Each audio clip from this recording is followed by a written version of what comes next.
আমাদের দুনিয়ার ঠিক পাশেই রয়েছে অন্য ডাইমেনশনের আরেকটি দুনিয়া, যে দুনিয়াটা আমরা দেখতে পাই না।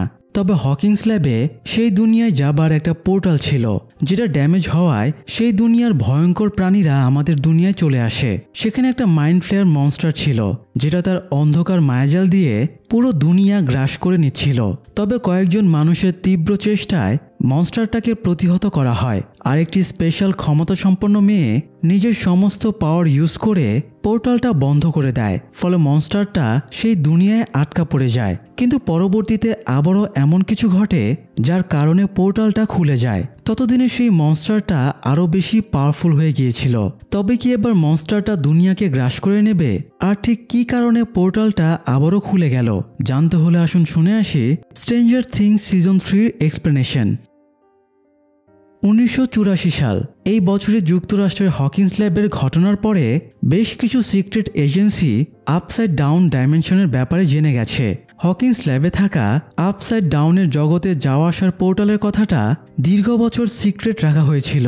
ল্যাবের চিফ সায়েন্টিস্ট ডাক্তার ওয়েন্সের ভয় ছিল পোর্টালের কথাটা জানাজানি হলে অন্যান্য দেশও এই পোর্টাল খোঁজার চেষ্টা করবে, এতে সেটা আমাদের দুনিয়ার জন্য বিপজ্জনক হয়ে উঠবে। কিন্তু শেষ পর্যন্ত তার ভয়টাই বাস্তবে পরিণত হলো। হকিংস ল্যাবের পোর্টালের কথা জানার পর থেকে রাশিয়ানরা একটা সিক্রেট ল্যাব তৈরি করে। সেই ল্যাবে আপসাইড ডাউনে যাবার পোর্টাল খোলার জন্য গবেষণা চালানো হচ্ছিল। তারা পোর্টাল খোলার জন্য খুবই শক্তিশালী একটা পার্টিকেল এক্সিলেটর মেশিন বানায়, যেটা মারাত্মক হাই ভোল্টেজের ইলেকট্রিসিটি জেনারেট করতে পারে। সায়েন্টিফিক্যালি দুটো ডাইমেনশনের মাঝে একটা পর্দা থাকে। সেই পর্দা ছিঁড়তে হলে খুবই শক্তিশালী ইলেকট্রোম্যাগনেটিক ফিল্ড তৈরি করতে হবে, যাতে সেই শক্তিতে দুই ডাইমেনশনের মাঝে একটা টানেলের সৃষ্টি হয়। তো তারা মূলত এভাবেই আপসাইড ডাউনের পোর্টাল খুলতে চাইছিল। এই জন্য তারা ল্যাবের একটা দেয়ালের দিকে যন্ত্রটা পয়েন্ট করে রাখে। আজকের দিন ছিল জুন 28, 1984। আজ এই যন্ত্রটার মাধ্যমে পোর্টাল খোলা হবে। পুরো ঘটনা তদারকির জন্য রাশিয়ান আর্মির জেনারেল এসেছিল। একটু পরে চিফ সায়েন্টিস্ট এসে মেশিনটা চালু করে দেয়, আর সাথে সাথেই প্রচণ্ড শক্তিশালী ইলেকট্রিসিটি দেয়ালে ড্যামেজ শুরু করে দেয়। এক পর্যায়ে আপসাইড ডাউনের কালো জেলি এবং শেকড়ের মতো জিনিস বেরিয়ে আসতে শুরু করে। কিন্তু পোর্টাল খোলার জন্য এই যন্ত্রটার শক্তি যথেষ্ট ছিল না, তাই যন্ত্রটা ব্লাস্ট করে সেখানে বেশ কয়েকজন সায়েন্টিস্ট মারা যায়। পরিস্থিতি শান্ত হলে জেনারেল গিয়ে দেখে দেয়ালে বেশ কিছুটা ক্র্যাক হয়েছে, তবে পোর্টাল তৈরি হয়নি।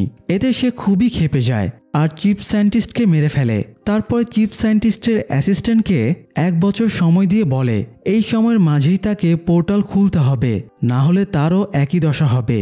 যাই হোক, এদিকে প্রায় বছর কেটে যাওয়ায় Mike, Dustin, Lucas, Will, Max, 11 মানে এল সবাই বেশ পরিণত হয়ে উঠেছে। মাইক আর এলের মাঝে জমিয়ে প্রেম চলছে। তাদের এত মেশামেশির ব্যাপারটা আবার হপার সহ্য করতে পারছিল না। সে সবসময় ওদের ওপরে নজর রাখত, তবুও হপারের চোখ এড়িয়ে তারা খুনসুটি চালিয়ে যেত। তো এলের সাথে দেখা করে মাইক স্টারকোর্ট মলে আসে। এই মলটা এখানে নতুন হয়েছে, আর এটাই শহরের সবচেয়ে বড় মল। সেখানে উইল, ম্যাক্স এবং লুকাস অপেক্ষা করছিল, যদিও সেখানে ডাস্টিন ছিল না, কারণ সে সামার ক্যাম্পেইনে গিয়েছিল। তো এলের সাথে দেখা করে আসতে আসতে মাইকের বেশ লেট হয়ে যায়। এই জন্য ওরা মাইকের ওপরে একটু বিরক্ত হয়, কারণ তারা একটা সিনেমা দেখতে এসেছে। মাইকের দেরি হওয়ায় সিনেমাটা অলরেডি শুরু হয়ে গেছে, তবে এদের কাছে কিন্তু টিকিট ছিল না। স্টিভ এই মলে একটা আইসক্রিম পার্লারে চাকরি করে, আর সিনেমা হলটা ঠিক আইসক্রিম পার্লারের পেছনেই ছিল। তাই স্টিভ কৌশলে ওদের ভেতরে ঢুকিয়ে দেয় বলে ওরা ফ্রিতেই সিনেমা দেখতে পায়। তো ওরা সিনেমা দেখছিল। এই সময় হঠাৎ পুরো হকিংস শহরের বিদ্যুৎ অফ হয়ে যায়। সবাই ভেবেছিল এটা টেকনিক্যাল কোনো সমস্যা, কিন্তু ওখানে একটা পরিত্যক্ত স্টিল মিলে সাংঘাতিক একটা ঘটনা ঘটছিল। আপনাদের নিশ্চয়ই মনে আছে, গত সিজনে উইলের নাকমুখ দিয়ে মাইন্ড ফ্লেয়ারের ধুলোর মতো অংশ টর্নেডোর মতো করে বেরিয়ে এসেছিল।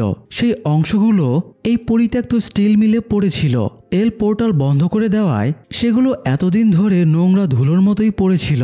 তবে রাশিয়ান ল্যাবে পোর্টাল খোলার চেষ্টা করায় 2 ডাইমেনশনের মাঝের লেয়ারটা ড্যামেজ হয়ে গেছে। এই জন্য আপসাইড ডাউনের সাথে কানেক্ট হওয়ায় মাইন্ড ফ্লেয়ার আবারও জেগে উঠেছে। ফলে ধুলোর মতো যে অংশগুলো এতদিন পড়েছিল সেগুলো তো এনার্জি চলে এসেছে। আরেকটা ব্যাপার হলো, এই ধুলোর মতো জিনিসের কোনো হোস্টের প্রয়োজন হয়। হোস্ট ছাড়া এগুলোর কোনো শক্তি থাকে না। স্টিল মিলটা পরিত্যক্ত হওয়ায় সেখানে অনেক ইঁদুর বাসা বেঁধেছিল। মাইন্ড ফ্লেয়ারের অংশগুলো সব ইঁদুরকে হোস্ট বানিয়ে নেয়, আর এসব প্রক্রিয়া ঘটার সময়ে প্রচুর এনার্জি জেনারেট হচ্ছিল, তাই বিদ্যুৎ অফ হয়ে গিয়েছিল। কয়েক মুহূর্ত পরেই আবারও স্বাভাবিকভাবে বিদ্যুৎ চলে আসে এবং সবাই নিজেদের কাজে ব্যস্ত হয়ে পড়ে। তবে উইল যেহেতু একসময় মাইন্ড ফ্লেয়ারের হোস্ট ছিল, তাই তার কেমন অদ্ভুত ফিলিংস হচ্ছিল। আবারও মাইন্ড ফ্লেয়ার বা শ্যাডো মনস্টারটা তার কল্পনায় জেগে ওঠে। তবে পাশ থেকে মাইক ডাক দেওয়ায় তার কল্পনার দৃশ্য কেটে যায়।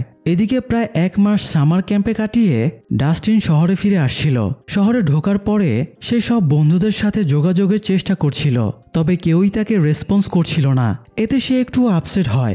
বাড়ি ফিরে ডাস্টিন রুমে ঢুকতেই হঠাৎ তার খেলনাগুলো চালু হয়ে যায়। সেগুলো অটোমেটিক রুমের ভেতরে ঘুরে বেড়াচ্ছিল।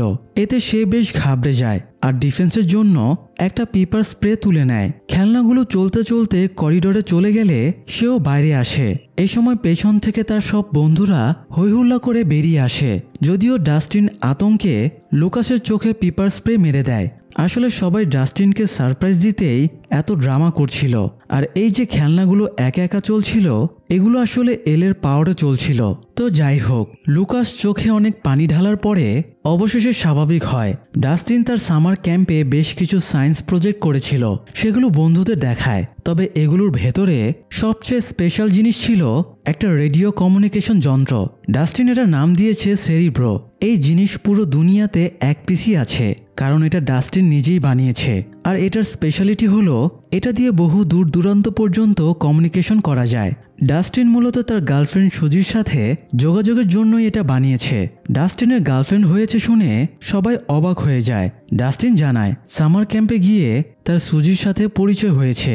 তো ডাস্টিন সুজির সাথে কথা বলার জন্য যন্ত্রটা নিয়ে পাহাড়ের ওপরে চলে যায়। তার বাকি বন্ধুরাও যন্ত্রের কেরামতি দেখতে তার সাথে যায়। যদিও পাহাড়ে ওঠার সময়ে মাইক আর এল একান্ত সময় কাটাতে অন্য সাইডে চলে যায়। এদের এত ঢলাঢলি দেখে বাকি বন্ধুরাও বেশ বিরক্ত হয়। তবে উইলের এই সময় সিনেমার হলের মতো আবারও কেমন অদ্ভুত ফিলিংস হয়। তার ঘাড়ের কাছে কিছু একটা সমস্যা ফিল করছিল, তবে সে ব্যাপারটা বুঝতে পারছিল না। তারা পাহাড়ে ওঠার সময়ে একটা জিনিস খেয়াল করেনি, একসাথে লাইন ধরে ঝাঁকে ঝাঁকে ইঁদুর স্টিল মিলে যাচ্ছিল। হ্যামিলনের বাঁশির মতো মন্ত্রমুগ্ধ হয়ে আশেপাশের সমস্ত ইঁদুর মিলের ভেতরে চলে যায়। ইঁদুরগুলো মাইন্ড ফ্লেয়ারের ধুলোর মতো অংশটার কাছে গিয়ে ব্লাস্ট করে জেলির মতো হয়ে যাচ্ছিল। যেহেতু সেটা অলরেডি হোস্ট হিসেবে ইঁদুর শিকার করছিল, তাই নিজের শক্তি বাড়াতে আরও ইঁদুর শিকার করে নিচ্ছিল। যাই হোক, এদিকে ডাস্টিন, উইল, ম্যাক্স এবং লুকাস পাহাড়ে উঠে একটা অ্যান্টেনা সেট করতে শুরু করে। সেরিব্রোতে কমিউনিকেশনের সিগন্যালের জন্য এই অ্যান্টেনা লাগানো হয়েছে। অ্যান্টেনা লাগানো হলে ডাস্টিন সুজির সাথে কানেক্ট হবার চেষ্টা করে, তবে সে সুজিকে কানেক্ট করতে পারে না। বিকেল পেরিয়ে সন্ধ্যা হয়ে গেলেও সুজিকে কানেক্ট করা যায় না। এই জন্য বন্ধুরা সবাই বিরক্ত হয়ে বাড়ি চলে যায়। তবে ডাস্টিন সেখানেই বসে থাকে। হঠাৎ তার যন্ত্রটা কোনো একটা সিগন্যালে কানেক্ট হয়ে যায়। ডাস্টিন ভেবেছিল সুজির সাথে সে কানেক্ট করেছে, কিন্তু অবিশ্বাস্যভাবে তার যন্ত্রটা সেই রাশিয়ান গবেষণা ল্যাবের সাথে কানেক্ট হয়ে গিয়েছিল। ল্যাবের একজন স্টাফ কাউকে রেডিও কমিউনিকেশনের মাধ্যমে একটা কোড ল্যাঙ্গুয়েজে সিক্রেট মেসেজ পাঠাচ্ছিল। ডাস্টিনের সেরিব্রো যন্ত্রটা সেই সিগন্যালের সাথে কানেক্ট হয়ে যাওয়ায় সেও মেসেজটা শুনে ফেলে। মেসেজটা অনেকটা এরকম ছিল, রূপালী বিড়াল খেয়েছে, যখন পশ্চিমে নীল হলুদের সাথে মিশে যায় চীন ভ্রমণে গেলে ভালোই হবে, যদি তুমি যাও এই সপ্তাহটা অনেক বড়।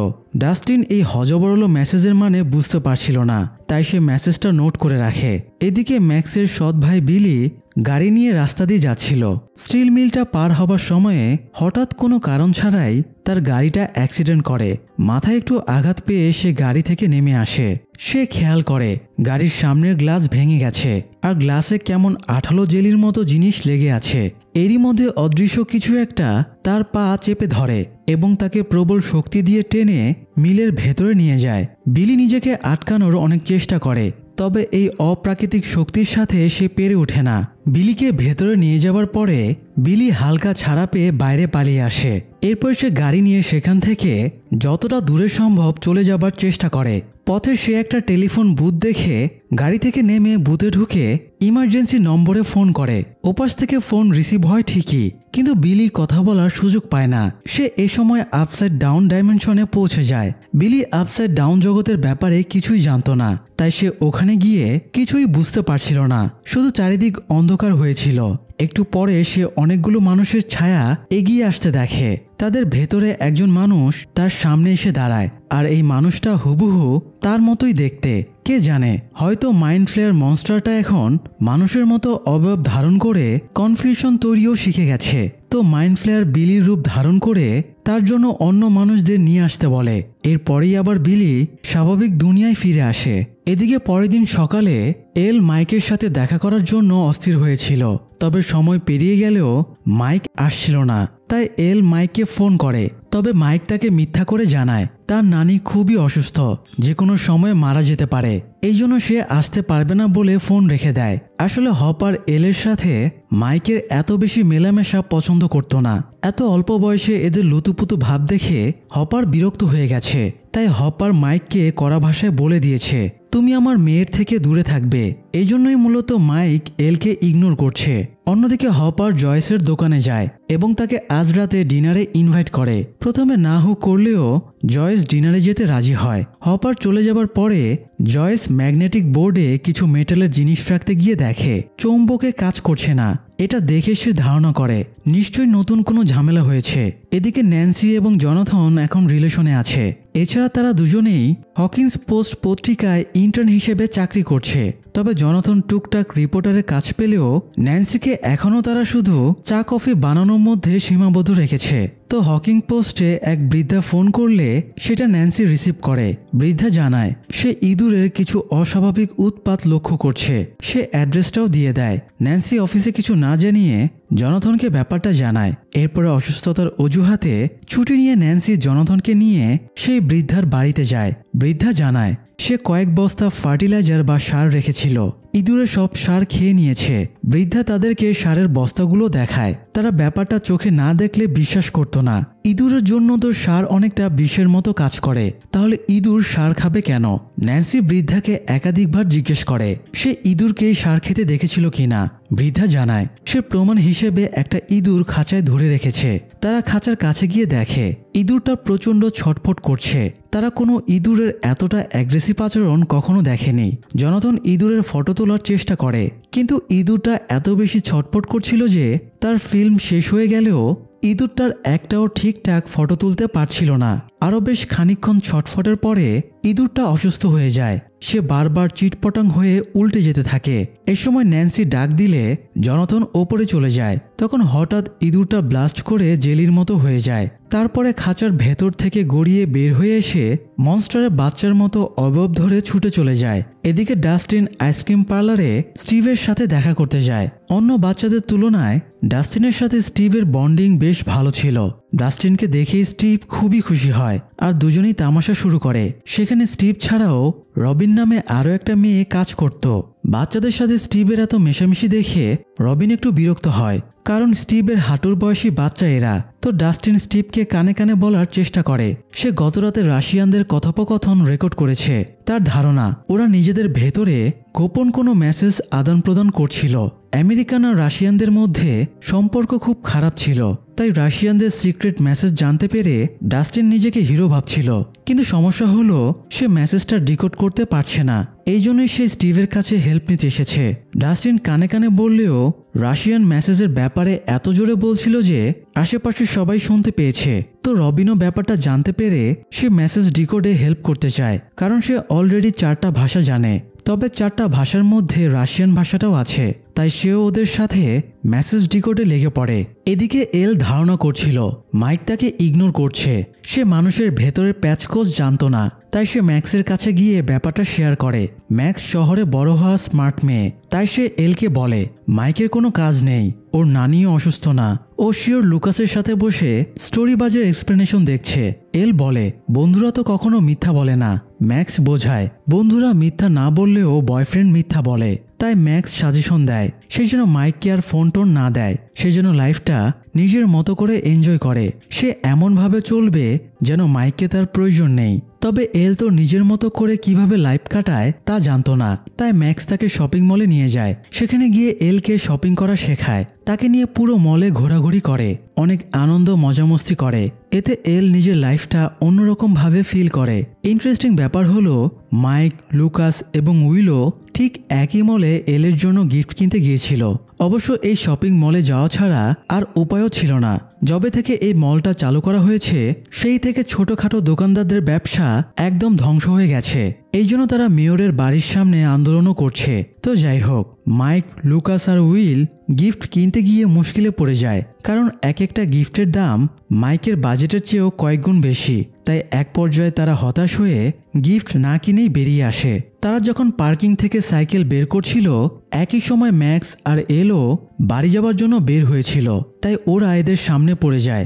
মাইক বোঝানোর চেষ্টা করে সে এলকে সারপ্রাইজ দিতে এখানে গিফট কিনতে এসেছিল, কিন্তু মাইক অলরেডি মিথ্যা বলায় এল আর তার কথা একদম বিশ্বাস করছিল না। সে মাইকের সাথে দুর্ব্যবহার করে চলে যায়। এদিকে বিলির গতরাত থেকে অদ্ভুত ফিলিংস হচ্ছিল।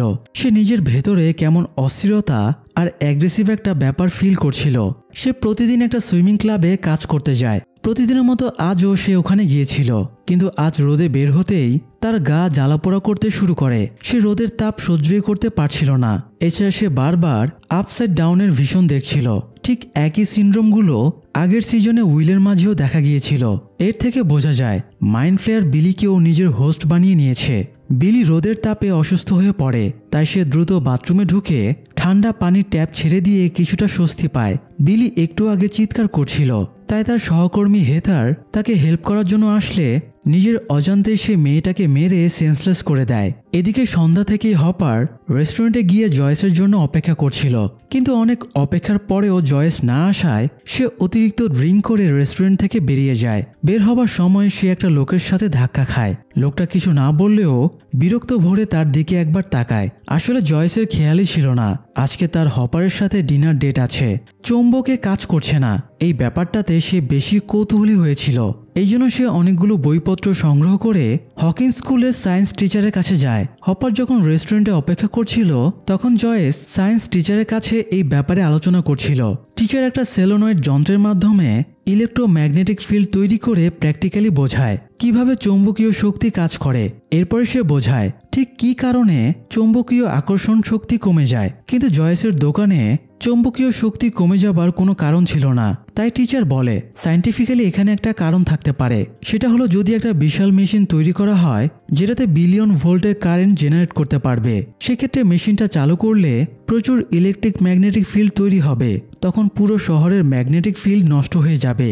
যদি এই শহরে এরকম কিছু ঘটে তবেই শুধুমাত্র বস্তুর চৌম্বকীয় ক্ষমতা নষ্ট হতে পারে, কিন্তু এই ধরনের মেশিন বানাতে অন্তত $10 মিলিয়ন খরচ হবে। টিচারের এই কথাটা শোনার পরে জয়েসের সন্দেহ হয় ইতিপূর্বে হকিন্স ল্যাবে সিক্রেটলি এর চেয়েও বড় বড় প্রজেক্টে গবেষণা হয়েছে। তাই হতে পারে অন্য কোনো সংস্থা আবারও সিক্রেটলি এই ধরনের গবেষণা করছে। তো যাই হোক, মলের ডিউটি আওয়ার শেষ হয়ে গেলেও স্টিভ, ডাস্টিন আর রবিন মিলে মেসেজের কোডের মানে উদ্ধার করতে পারে না। তারা জাস্ট রাশিয়ান ভাষা থেকে তাদের ভাষায় মেসেজটা ট্রান্সলেট করতে পারে। তবে তারা হাল ছাড়বে না বলে ঠিক করে। তারা এই ব্যাপারে আলোচনা করতে করতে বের হচ্ছিল, তখন স্টিভের হর্স রাইডিংয়ের ঘোড়ার দিকে নজর যায়। সে একটা কয়েন ফেলতেই খেলনা ঘোড়া দুলতে শুরু করে এবং একটা টিউন বাজতে থাকে। ডাস্টিনের খেয়াল হয় এই সেম টিউন রাশিয়ানদের মেসেজের রেকর্ডের ব্যাকগ্রাউন্ডে শোনা গেছে। ডাস্টিন আর রবিন ধারণা করে রাশিয়াতেও হয়তো এই ধরনের ঘোড়া আছে। তবে স্টিভ জানায় এই টিউনটা তাদের আমেরিকান গানের আদলে তৈরি, এটা রাশিয়ায় থাকা সম্ভব না, বরং ওই সিক্রেট মেসেজটা এখান থেকেই পাঠানো হয়েছে। অন্যদিকে রাতের বেলায় বিলি আবারও স্টিল মিলে যায়। সে দুপুরে যে মেয়েটাকে বাথরুমে সেন্সলেস করেছিল সেই মেয়েটাকেও সে গাড়ির ডিকির ভেতরে করে নিয়ে এসেছে। সে মেয়েটাকে মিলের ভেতরে নিয়ে যায়, আর এরপরেই অন্ধকার থেকে একটা জেলির মতো দগদগে মনস্টার বেরিয়ে আসে। হয়তোবা ইঁদুরের দেহ অ্যাডপ্ট করে মনস্টারের ধুলোর মতো অংশগুলো এই অবয়ব পেয়েছে। এখন মানুষের মতো অবয়ব পেতে হলে তার মানুষ শিকার করে তাদেরকেও অ্যাডপ্ট করে নিতে হবে। এই জন্য হয়তো সে বিলিরানা মেয়েটাকেও ইঁদুরের মতো অ্যাডপ্ট করে নেয়। এদিকে এল আর ম্যাক্স দুজনে হপারের বাড়িতে ফিরে আসে। ম্যাক্স এলকে ব্রেকআপের জন্য মোরাল সাপোর্ট দিচ্ছিল। এল যাতে মাইককে ভুলে থাকতে পারে এই জন্য ম্যাক্স তার সাথে সময় কাটাচ্ছিল। এই সময় বাড়িতে হপার ফিরে আসে। জয়েসের সাথে ডিনার করতে না পেরে সে এমনিতেই আপসেট হয়েছিল।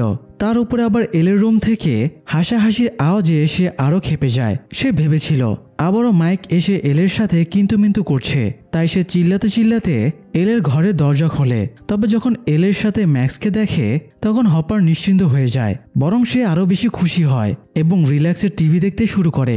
এল আর ম্যাক্স একটা গেম খেলতে বসে। তারা একটা বোর্ডের ওপরে এক একটা কাগজের টুকরোতে পরিচিত লোকদের নাম লিখে চারিদিকে সাজিয়ে রাখে আর মাঝখানে একটা বোতল রাখে। তারা বোতল ঘোরানোর পরে যার নামের দিকে বোতলের মুখ থামবে, এল তার টেলিপ্যাথি এবং ড্রিম সার্কেল ইউজ করে সেই ব্যক্তি এখন কি করছে সেটা দেখে আসবে। তো প্রথমে বোতল ঘুরিয়ে মিস্টার হুইলারের নাম পড়ে। তবে হুইলার বোরিং লোক হওয়ায় এই রাউন্ডটা বাদ দিয়ে তারা আবারও বোতল ঘোরায়। এবার বোতলের মুখ বিলির নামের উপরে গিয়ে থামে। তাই এল চোখ বেঁধে কনসেন্ট্রেট করে বিলিকে দেখার চেষ্টা করে। বিলি এই সময় আপসাইড ডাউনে ছিল, তাই বিলিকে দেখতে গিয়ে এলও আপসাইড ডাউনের অন্ধকারে পৌঁছে যায়। বিলির নিয়ে আসা মেয়েটাও মনস্টারের শিকার হয়ে আপসাইড ডাউনে পৌঁছে গিয়েছিল। তাই এল বিলি এবং মেয়েটা দুজনকেই দেখতে পায়। সেখানে কি ঘটছে দেখার জন্য এল এগিয়ে যেতেই আচমকা বিলি তার দিকে ঘুরে তাকায়। এল যেহেতু ড্রিম সার্কেল ইউজ করে সেখানে গিয়েছে, তাই সে সবাইকে দেখতে পেলেও তাকে কারো পক্ষে দেখা সম্ভব না। তাই বিলি তাকে দেখে ফেলায় সে বেশ ঘাবড়ে যায়। বিলি আর এল চোখাচোখি হতেই বিলি হঠাৎ ধুলো বা ছায়ের মতো মিলিয়ে যায়। এতে এল আরও ঘাবড়ে যায় এবং ড্রিম সার্কেল ভেঙে গিয়ে সে বাস্তবে ফিরে আসে। তবে সে ম্যাক্সকে এই ব্যাপারে তখনই কিছু জানায় না, ব্যাপারটা নিজের মাঝেই গোপন রাখে। পরের দিন সকালে জয়েস এসে হপারের সাথে দেখা করে। জয়েস কথা দিয়েও গতরাতে ডিনারে না আসায় হপার একটু আপসেট ছিল। তার উপর আবার জয়েস কি সব আবল তাবল বকছিল, চৌম্বকীয় শক্তি নষ্ট হয়ে গেছে। এই শহরে $10 মিলিয়ন প্রজেক্টে বিশাল কোনো মেশিনের মাধ্যমে গবেষণা করা হচ্ছে। এই সমস্ত কথার একটাও হপার বিশ্বাস করে না। জয়েস ফ্রিজের সাথে চৌম্বক রেখে দেখায়, সেটা লেগে না গিয়ে পড়ে যাচ্ছে। তবুও হপার জয়েসের কথায় গুরুত্ব দেয় না। সে ভাবে গতরাতে জয়েস ডিনারে না আসার অজুহাতে এসব উল্টাপাল্টা গল্প ফেঁদেছে। জয়েসের সন্দেহ ছিল হয়তো হকিন্স ল্যাবেই আবারও গবেষণা শুরু হয়েছে। তাই জয়েসের জোরাজুরির জন্য হপার তাকে নিয়ে হকিন্স ল্যাবে যায়। ল্যাবে ঢুকতেই জয়েসের ববের কথা মনে পড়ে যায়। ঠিক এখানেই করিডোরে মনস্টাররা ববকে ছিন্ন ভিন্ন করে মেরে ফেলেছিল। পুরনো স্মৃতি মনে পড়ায় জয়েস একটু আপসেট হয়। এরপরে তারা পুরো ল্যাবে খোঁজাখুঁজি শুরু করে। তবে ল্যাবটা 1 বছর ধরে পরিত্যক্ত হয়ে পড়ে আছে, তাই তারা সন্দেহজনক কিছু খুঁজে পায় না। তবে ভেতরের দিকে হপার কিছু আওয়াজ শুনতে পায়, তাই সে সাবধানে ভেতরে ঢোকে। ভেতরে কেউ একজন আত্মগোপনে ছিল। সে আচমকা হপারকে অ্যাটাক করে এবং তাকে একটু মারধর করে সেখান থেকে বেরিয়ে যায়। গত রাতে হপার রেস্টুরেন্ট থেকে বের হবার সময়ে এই লোকটার সাথে ধাক্কা খেয়েছিল। বাইরে লোকটার বাইক ছিল। সে যেভাবেই হোক বাইরে বেরিয়ে বাইক নিয়ে পালিয়ে যায়। এদিকে এল ম্যাক্সকে অবশেষে জানায় গত রাতে ড্রিম সার্কেলে ঢুকে যখন বিলিকে দেখেছিল তখন বিলির সাথে একটা মেয়েও ছিল। এলের সন্দেহ বিলি মেয়েটার সাথে খারাপ কিছু করছিল। এই জন্য বিলি বাড়িতে আছে কিনা দেখার জন্য ম্যাক্স এলকে নিয়ে বাড়িতে যায়। বাড়ির সামনে বিলির গাড়ি না দেখে তারা বুঝতে পারে বিলি গতরাত থেকে বাড়িতে নেই। তারা ভেতরে ঢুকে বিলির রুমটা সার্চ করতে শুরু করে। প্রথমে তারা বাথটাবে বরফের প্যাকেট দেখতে পায়। বিলি বরফ দিয়ে অনেক ঠান্ডা পানিতে গোসল করেছে। এরপরে এল ড্রয়ারে কয়েক ফোঁটা রক্তের মতো দেখতে পেয়ে ড্রয়ারটা খোলে। ড্রয়ারের ভেতরে তারা একটা লেডিস ব্যাগ এবং একটা বাঁশি পায়। তারা ধারণা করে এটা কোনো সুইমিং কোচের ব্যাগ। এই জন্য তারা সেই সুইমিং ক্লাবে চলে যায় যেখানে বিলি কাজ করত। সেখানে একজন স্টাফকে ব্যাগটা দেখাতেই সে বলে দেয় এটা হেতারের ব্যাগ। তবে হেতার আজকে ডিউটিতে আসেনি, এই জন্য হেতারের জায়গায় সে ডিউটি দিচ্ছে। এল ক্লিপবোর্ডে হেতারের একটা ফটো দেখতে পেয়ে সেটা নিয়ে নেয়। এরপরে তারা ওয়াশরুমে যায়। আশেপাশে পানির উপস্থিতি থাকলে এলের টেলিপ্যাথি ড্রিম সার্কেল বেশি ভালো কাজ করে, এই জন্য তারা পানির ট্যাপগুলো ছেড়ে দেয়। এরপরে এল নিজের পাওয়ার ইউজ করে হেতারকে খোঁজার চেষ্টা করে। ড্রিম সার্কেলে ঢুকে সে একটা পোস্ট বক্স দেখতে পায়। এরপর একটা লাল দরজা দেখতে পায়। দরজা দিয়ে ভেতরে ঢুকে সে একটা বাথটব দেখে সেটার কাছে এগিয়ে যায়। বাথটবের পানিগুলো বরফ জমেছিল। হঠাৎ বরফের মাছ থেকে হেতার উঠে বলে আমাকে সাহায্য করো। কথাটা শেষ করতেই হেতার পড়ে যায়। হেতার অনেক গভীর সমুদ্রে পড়ার মতো করে তলিয়ে যায়। এরপরে এলের ড্রিম সার্কেল ভেঙে যায় এবং সে হাঁপাতে শুরু করে। অন্যদিকে ন্যান্সি এবং জনাথন ইঁদুরের ব্যাপারে সমস্ত ইনফরমেশন কালেক্ট করে তাদের পত্রিকার ঊর্ধ্বতন কর্মকর্তাদের জানায়। ন্যান্সি আরও কয়েক জায়গায় খবর নিয়ে জানতে পেরেছিল পুরো শহরে ইঁদুরে অদ্ভুত কাণ্ড করে বেড়াচ্ছে। শুধু শাড়ি না, কীটনাশক, ডিজেল, জ্বালানি, ক্লিনিং লিকুইড সমস্ত কিছু খেয়ে নিচ্ছে। তবে তারা এই আজগুবি ঘটনা বিশ্বাস তো করেই না, উল্টো ন্যান্সিকে বুলি করতে শুরু করে। ইঁদুরে বিষ খাচ্ছে, কথাটা কেই বা বিশ্বাস করবে। তাই আরও প্রমাণ আনার জন্য ন্যান্সি জনাথনকে নিয়ে আবারও সেই বৃদ্ধার বাড়িতে যায়। সেখানে গিয়ে তাদের অদ্ভুত লাগছিল, মনে হচ্ছিল কিছুই ঠিক নেই। আবার দরজাও খোলা ছিল, তাই তারা ভেতরে ঢুকে বেসমেন্টে গিয়ে দেখে বৃদ্ধা নিজেই গপ গপ করে সারের বস্তা থেকে সার খাচ্ছে। এই দৃশ্য দেখার পরে ওরা একেবারেই হতভম্ব হয়ে যায়। যাই হোক, এদিকে জাস্টিন যেহেতু স্টিভ এবং রবিনের সাথে মেসেজ ডিকোড এবং রাশিয়ান গুপ্তচরদের খুঁজতে ব্যস্ত ছিল, তাই মাইকের বাড়িতে ডাস্টিনকে বাদ দিয়েই মাইক, উইল এবং লুকাস তাদের ফেভারিট গেম খেলছিল। তবে মাইকের মন পড়েছিল এলের কাছে। সে অপেক্ষায় ছিল কখন টেলিফোন বেজে উঠবে। টেলিফোন বাজতেই মাইক বারবার উঠে দৌড় দিচ্ছিল। এই ব্যাপারটাতে উইল বেশ রেগে যায়। এমনিতেই আপসাইড ডাউনের পোর্টাল খুলে যাওয়ার পর থেকে উইলের ভেতরে এক ধরনের অস্থিরতা কাজ করছিল। তো মাইকের এরকম কাজ কারবারে সে আরও ক্ষেপে যায় এবং খেলা ভেঙে বৃষ্টির মাঝে বেরিয়ে যায়। উইল ভাবছিল তার বন্ধুরা গার্লফ্রেন্ড পেয়ে তার থেকে দূরে সরে যাচ্ছে। এই জন্য সে আপসেট হয়ে নিজের ক্যাসেল বায়ার স্কুটিরে বসেছিল। এক পর্যায়ে রাগে ক্ষোভে সে নিজের প্রিয় বন্ধুদের ফটো ছিঁড়ে ফেলে আর কুটিটাও ভেঙে ফেলে। এরই মধ্যে উইলকে দেখতে মাইক আর লুকাসও চলে আসে। উইল তাদেরকে বলে ও ফিরে এসেছে, অর্থাৎ উইলও এবার মাইন্ড ফ্লেয়ার মনস্টারের উপস্থিতি পুরোপুরিভাবে টের পেয়ে গেছে। এদিকে ডাস্টিন এবং স্টিভ দূরবীন দিয়ে সবার ওপরে নজর রাখছিল যাতে রাশিয়ানদের তারা দেখতে পায়। আর রবিন ভেতরে বসে মেসেজটা ডিকোডের চেষ্টা করছিল। তবে সে কাল থেকে এখন পর্যন্ত একটা শব্দেরও মানে উদ্ধার করতে পারেনি। এ সময় একজন ডেলিভারি ম্যান পার্সেল ডেলিভারি দিতে আসলে তার কোম্পানির লোগোর দিকে রবিনের নজর যায়। লোগোতে একটা সিলভার কালারের বিড়ালের ছবি ছিল। এটা দেখে রবিনের ব্রেন খুলে যায় এবং সে পুরো মেসেজের মানে উদ্ধার করে ফেলে। সে দৌড়ে মলের মাঝখানে চলে আসে। এরপরে চারিদিকে দেখে। সে প্রথমে চায়না ভ্রমণ ভালোই শোনায় এই লাইনটার মানে বের করার চেষ্টা করে। তখন তার একটা চাইনিজ দোকানের দিকে নজর যায়। এরপর সে সেকেন্ড লাইনটা ডিকোড করে, যদি ছোট ছোট কদম ফেলো, অর্থাৎ চাইনিজ দোকানটার সাইডেই একটা জুতার দোকান ছিল। আর জুতা যেহেতু পায়ে পড়ে আর কদম ফেলা মানে হেঁটে বেড়ানো, তাই এই লাইনটার অর্থ মিলে যায়। এরপরের লাইন ছিল, যখন নীল পশ্চিমে হলুদের সাথে মিশে যায়। এই লাইনের মানে বের করতে সে পশ্চিম দিকে খেয়াল করে এবং একটা ঘড়ি দেখতে পায়। এই ঘড়ির একটা কাটা নীল, অন্যটা হলুদ রঙের ছিল। আর এতেই রবিন পুরো মেসেজের মানে উদ্ধার করে ফেলে। আসলে এই মেসেজটা রাশিয়া থেকে পাঠানো হয়নি, বরং এই মল থেকেই পাঠানো হয়েছিল। এই মলে রাশিয়ানদের কোনো সিক্রেট গবেষণাগার আছে, আর এই মেসেজটা হলো সেই গবেষণাগারে যাবার রোড ম্যাপ। তো তারা ঘড়ির কাঁটা থেকে দিক নির্ধারণ করে মলের একটা ছাদের উপরে ওঠে। তখন তারা মলের এক সাইডে লিনাক্স কোম্পানির স্টোরেজ রুম দেখতে পায়। সেখানে কয়েকজন খুব শক্তিশালী গার্ড অস্ত্রসহ পাহারায় ছিল, আর গাড়ি থেকে সিক্রেটলি বক্স বের করে খুব সিকিউরিটির সাথে সেগুলো স্টোর রুমে রাখা হচ্ছিল।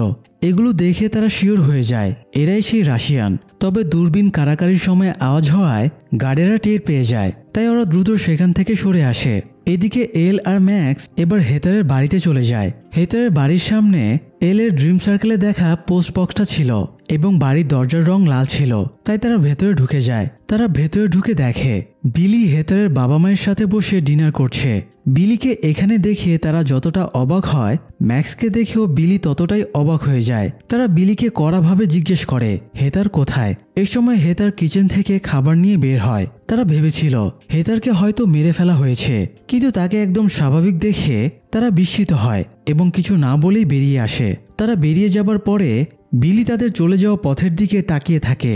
বিলি যেহেতু মাইন্ড ফ্লেয়ারের কন্ট্রোলে ছিল, তাই মাইন্ড ফ্লেয়ার বিলির মাধ্যমে এলকে দেখেই তার মনে পড়ে এল কিভাবে নিজের পাওয়ার দিয়ে পোর্টালটা বন্ধ করে দিয়েছিল। আগের সিজনে হকিন্স ল্যাবের কয়েকজন গার্ড পোর্টালের কিছু অংশ পুড়িয়ে দিয়েছিল বলে মাইন্ড ফ্লেয়ার তাদের বিভৎস অবস্থা করে দিয়েছিল। সেখানে তো এল পোর্টালটাই বন্ধ করে দিয়েছিল। এই জেরে না জানি মাইন্ড ফ্লেয়ার এলের কি অবস্থা করবে। তো যাই হোক, রাতের ডিনার শেষে হেতারের বাবা মা যখন রুমে যাচ্ছিল, তখন হেতার বিয়ারের বোতল দিয়ে নিজের বাবা মাকে আঘাত করে তাদের সেন্সলেস করে দেয়। অর্থাৎ বিলির মতো হেতারও এবার মাইন্ড ফ্লেয়ারের বশে চলে এসেছে। এদিকে বৃদ্ধা মহিলার অবস্থা দেখে ন্যান্সি এবং জনাথন পুলিশকে ফোন করে। তখন পুলিশ এসে মহিলাকে স্ট্রেচারে বেঁধে নেয়। বৃদ্ধা চিৎকার করে বলছিল, আমাকে ছেড়ে দাও, আমাকে ফিরে যাওয়া লাগবে। কেউ বৃদ্ধার কথায় কান না দিয়ে তাকে হাসপাতালের জন্য অ্যাম্বুলেন্সে তুলে নেয়। তবে কারো পারমিশন ছাড়া বৃদ্ধার বাড়িতে ঢোকায় অফিস থেকে জনাথন আর ন্যান্সিকে চাকরি থেকে বের করে দেওয়া হয়। পাশাপাশি অফিসের বস টম ওদেরকে জানায় শহরে কোনো অস্বাভাবিক ঘটনা ঘটছে না, বৃদ্ধার সিজোফ্রেনিয়া আছে, এই জন্য সে উল্টাপাল্টা কাজ করছিল। ন্যান্সির জন্য বৃদ্ধার অবস্থা আরও খারাপ হয়ে গেছে, তাই টম নির্দেশ দেয় ন্যান্সি যেন আর কখনো বৃদ্ধার কাছে না যায় এবং এসব আজীব ব্যাপার স্যাপার নিয়ে ঘাটাঘাটি না করে। এরপরে তাদের অফিস থেকে বের করে দেওয়া হয়। চাকরি হারানোতে ন্যান্সি আর জনাথনের মাঝে একটু মন কষাকষি হয়ে যায়। অন্যদিকে হেতার এবং বিলি হেতারের বাবা মাকে স্টিল মিলে নিয়ে আসে। তাদের জ্ঞান ফিরলে দেখে তাদেরকে চেয়ারে বেঁধে রাখা হয়েছে। তারা প্রাণ ভিক্ষা চাইলেও ওরা একটুও সুযোগ দেয় না। এ সময় আড়াল থেকে মনস্টারটা বেরিয়ে আসে। সে এখন আগের চেয়েও পরিণত। মনস্টারের বেশ কয়েকটা পাও গজিয়ে গেছে। হেতারের বাবা মায়ের সামনে এসে মনস্টারটা নিজের দগদগে বিভৎস দুটো হাত পা বা সুর যেটাই হোক সেটা দিয়ে তাদের দুজনের মুখ চেপে ধরে এবং শরীর থেকে নিজের শরীরে এনার্জি অ্যাবজর্ব করে নেয়। পাশাপাশি ওদেরকেও নিজের হোস্ট বানিয়ে নেয়। এদিকে গতরাতে আততীয়র হাতে মার খেয়ে হপারের বেহাল দশা হয়ে গিয়েছিল। জয়েস তাকে কোনো রকমে বাড়িতে নিয়ে এসেছিল। সকালে জ্ঞান ফিরলে হপার জেদ ধরে গতরাতে লোকটাকে গ্রেপ্তার করতে হবে। জয়েস জানায় লোকটা বাইকে করে পালিয়েছিল।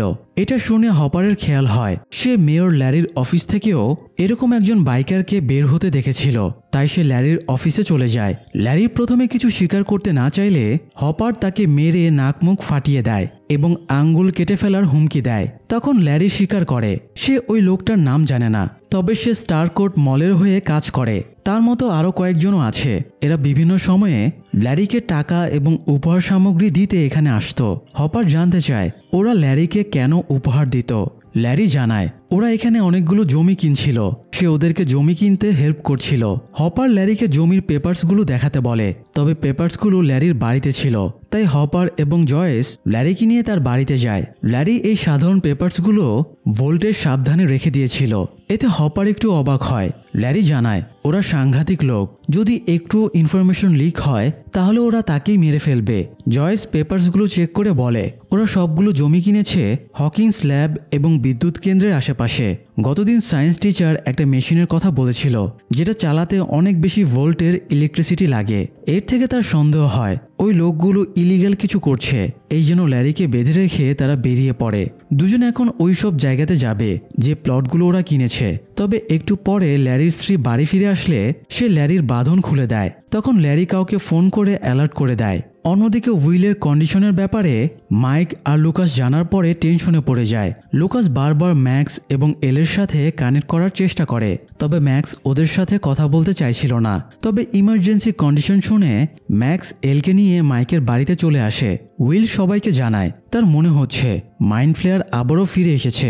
প্রথমবার সে ওটাকে ফিল করেছিল সিনেমা দেখার সময়, দ্বিতীয়বার ফিল করেছিল পাহাড়ে ওঠার সময়, আবার গতরাতেও সে ওটাকে ফিল করেছে।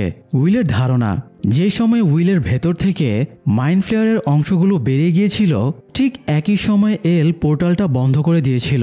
তাই হতে পারে ওই অংশগুলো আপসাইড ডাউনে ফেরত যাবার সুযোগ না পেয়ে তাদের পৃথিবীতেই আটকে ছিল। এতদিন সেগুলো সুপ্ত অবস্থাতে থাকলেও এখন এগুলো মাইন্ড ফ্লেয়ারের সাথে কানেক্ট হয়ে জেগে উঠেছে। তবে এটা তখনই শক্তিশালী হয়ে উঠবে যখন কোনো হোস্ট পাবে, মানে কারো শরীর এবং মস্তিষ্ককে কবজা করলে তবেই এটা নিজের কাজ করতে পারবে। তাদের সন্দেহ হয় মাইন্ড ফ্লেয়ার হয়তো বিলিকেই নতুন হোস্ট বানিয়ে নিয়েছে, কারণ এল ড্রিম সার্কেলে বিলির যে অবস্থা দেখেছে তাতে সেই হোস্ট হবার পসিবিলিটি সবচেয়ে বেশি। এদিকে রবিন অনেক চেষ্টার পরে স্টারকোট মলের একটা ব্লুপ্রিন্ট ম্যানেজ করে আনে। রাশিয়ানদের স্টোরেজ রুমে যেতে হলে কোন রাস্তাগুলো ইউজ করা যাবে সেটা ওরা ব্লুপ্রিন্টে দেখতে পাচ্ছিল।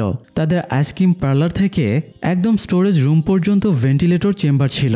তারা চাইলে ভেন্টিলেটর চেম্বার ইউজ করে সোজা ওই রুমে গিয়ে নামতে পারবে, কিন্তু সমস্যা হলো এই ভেন্টিলেটর চেম্বারটা খুবই সরু ছিল।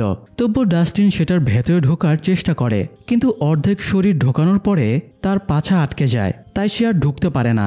তবে এই সময়ে সেখানে লুকাসের বোন এরিকা আইসক্রিম নিতে আসে। এরিকার শরীর বেশ রোগা পাতলা, তাই সে ইজিলি ভেন্টিলেটর চেম্বারের ভেতরে ঢুকতে পারবে। তবে এরিকা অনেক চালু মেয়ে ছিল, সে সহজে রাজি হতে চায় না, বরং সুযোগ পেয়ে অনেক খাবার দাবারের অর্ডার করে। অবশেষে আজীবন ফ্রি আইসক্রিমের ডিল করে সে ভেতরে ঢুকতে রাজি হয়। এরপর সে চেম্বারের ভেতরে ঢুকে যায়। স্টোরেজ রুমের ওপরে পৌঁছে এরিকা জানায় ভেতরে কোনো গার্ড নেই, তাই সে ইজিলি ভেতরে ঢুকে যায়। এরপর সে স্টোরেজ রুমের দরজা খুলে দেয়। এখানে উল্টাপাল্টা কাজ চলছে, এটা যাতে কেউ বুঝতে না পারে এই জন্য দিনের বেলায় এখানে কোনো গার্ড থাকে না। এই জন্য ডাস্টিন, স্টিভ এবং রবিন সুযোগ পেয়ে দরজা দিয়ে ভেতরে ঢোকে। তারা একটা বক্স কেটে দেখে এক ধরনের কাচের জিনিসের ভেতরে সবুজ কোনো পদার্থ রয়েছে। প্রতিটা বক্সে এরকম কয়েকটা করে জিনিস ছিল। এগুলো কি জিনিস তারা বুঝতে পারছিল না, তাই তারা একটা তুলে নিয়ে বিস্তারিত জানার জন্য বাইরে আসতে চায়, কিন্তু ততক্ষণে দরজাটা লক হয়ে যায়। আর এই স্টোরেজ রুমটা ছিল অ্যাকচুয়ালি একটা এলিভেটর। দরজা লক হওয়ায় তারা আতঙ্কে এলোপাতাড়ি বাটন টিপতে শুরু করে, আর এতেই হঠাৎ এলিভেটরটা প্রচণ্ড গতিতে নিচে পড়তে শুরু করে। তারা নিজেদের ডিফেন্ড করতে পারে না। অন্যদিকে মাইক, লুকাস, উইল, ম্যাক্স এবং এল সবাই সুইমিং ক্লাবে গিয়ে দূর থেকে বিলির ওপরে নজর রাখতে থাকে। এমনিতে এ সময় বিলিকে দেখতে স্বাভাবিকই লাগছিল। উইল জানায় হোস্ট হবার পরেও সবাই স্বাভাবিকই আচরণ করে, তবে যখনই মাইন্ড ফ্লেয়ারের কোনো কাজের প্রয়োজন হয় তখনই সে হোস্টের শরীরে জেগে ওঠে। তখন আর সেই মানুষটা নিজের নিয়ন্ত্রণে থাকে না।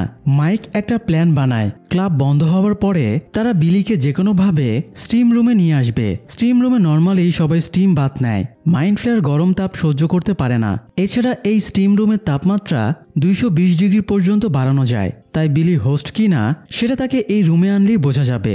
তো তারা কিভাবে বিলিকে এই রুমে নিয়ে আসবে সেই কাজে লেগে পড়ে। ক্লাব বন্ধ হয়ে যাবার পরে বিলি বাথরুমে গিয়ে ঠান্ডা পানিতে গোসল করছিল।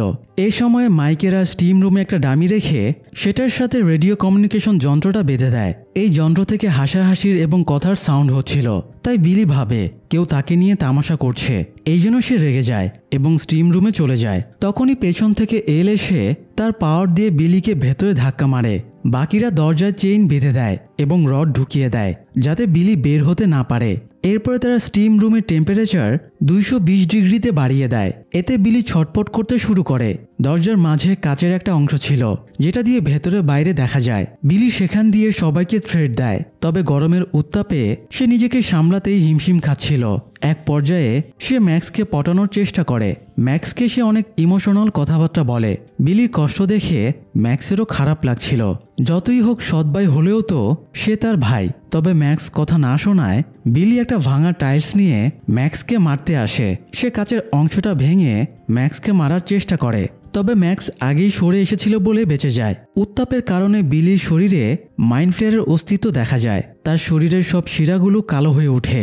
এদিকে আবার ন্যান্সি বৃদ্ধা ডরিসকে হাসপাতালে দেখতে গিয়েছিল।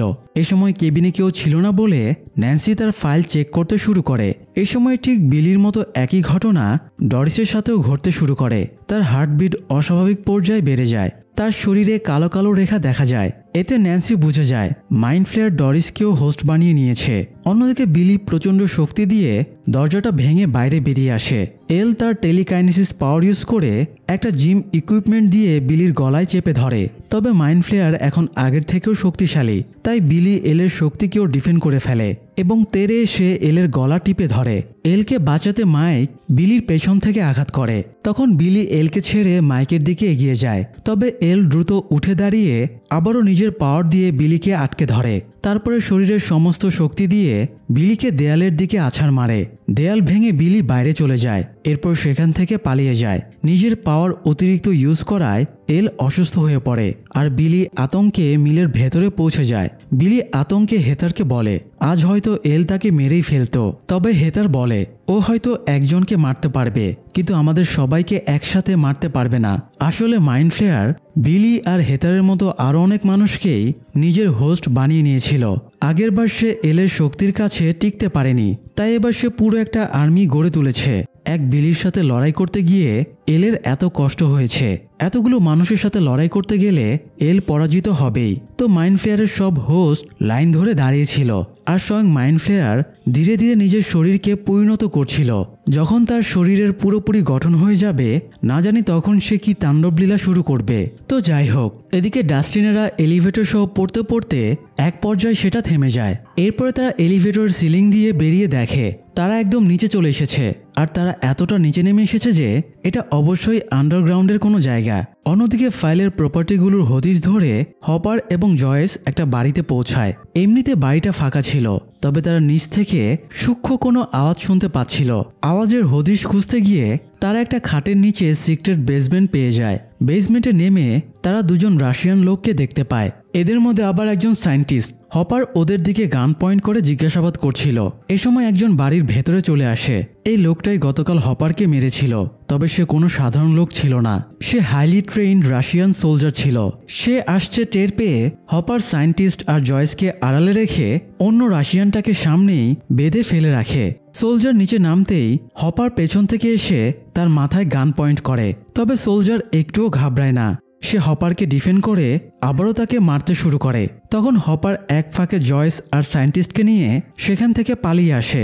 সোলজার তাদের গাড়িতে অনবরত গুলি চালায়, তবে ভাগ্যক্রমে তারা বেঁচে যায়। তবে কিছু দূর গিয়ে তাদের গাড়িটা নষ্ট হয়ে যায়। হপার গাড়িটা সারানোর চেষ্টা করলে ইঞ্জিনই ব্লাস্ট হয়ে যায়, ফলে এই গাড়িটা আর তাদের কাজেই লাগবে না। তাই বাধ্য হয়ে তারা হাঁটতে শুরু করে। হপার ইলিনয়ে যেতে চাইছিল, কারণ সেখানে তার একজন বন্ধু থাকে যে রাশিয়ান ভাষা জানে, আর এই সায়েন্টিস্টের সাথে কনভারসেশনের জন্য একজন দোভাষীর প্রয়োজন, কারণ সায়েন্টিস্ট ইংরেজি জানে না, আবার হপার বা জয়েসও রাশিয়ান ভাষা জানে না।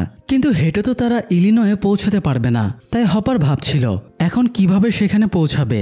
এদিকে এল আবার নিজের ড্রিম সার্কেল ইউজ করে হপার কি করছে দেখার চেষ্টা করছিল, কারণ এখানে তাদের হপারকে প্রয়োজন ছিল। এল তাদের কথাবার্তা শুনে মাইকদের জানিয়ে দেয় ওরা ইলিনয়ে যাচ্ছে। এটা শুনে মাইক আরো বেশি চিন্তিত হয়ে পড়ে। হপারের খুব জরুরি কারণ ছাড়া হকিন্স শহরের বাইরে যাবার কথা না, তাই হপার ওখানে যাচ্ছে মানে নিশ্চয়ই কোনো কারণ আছে।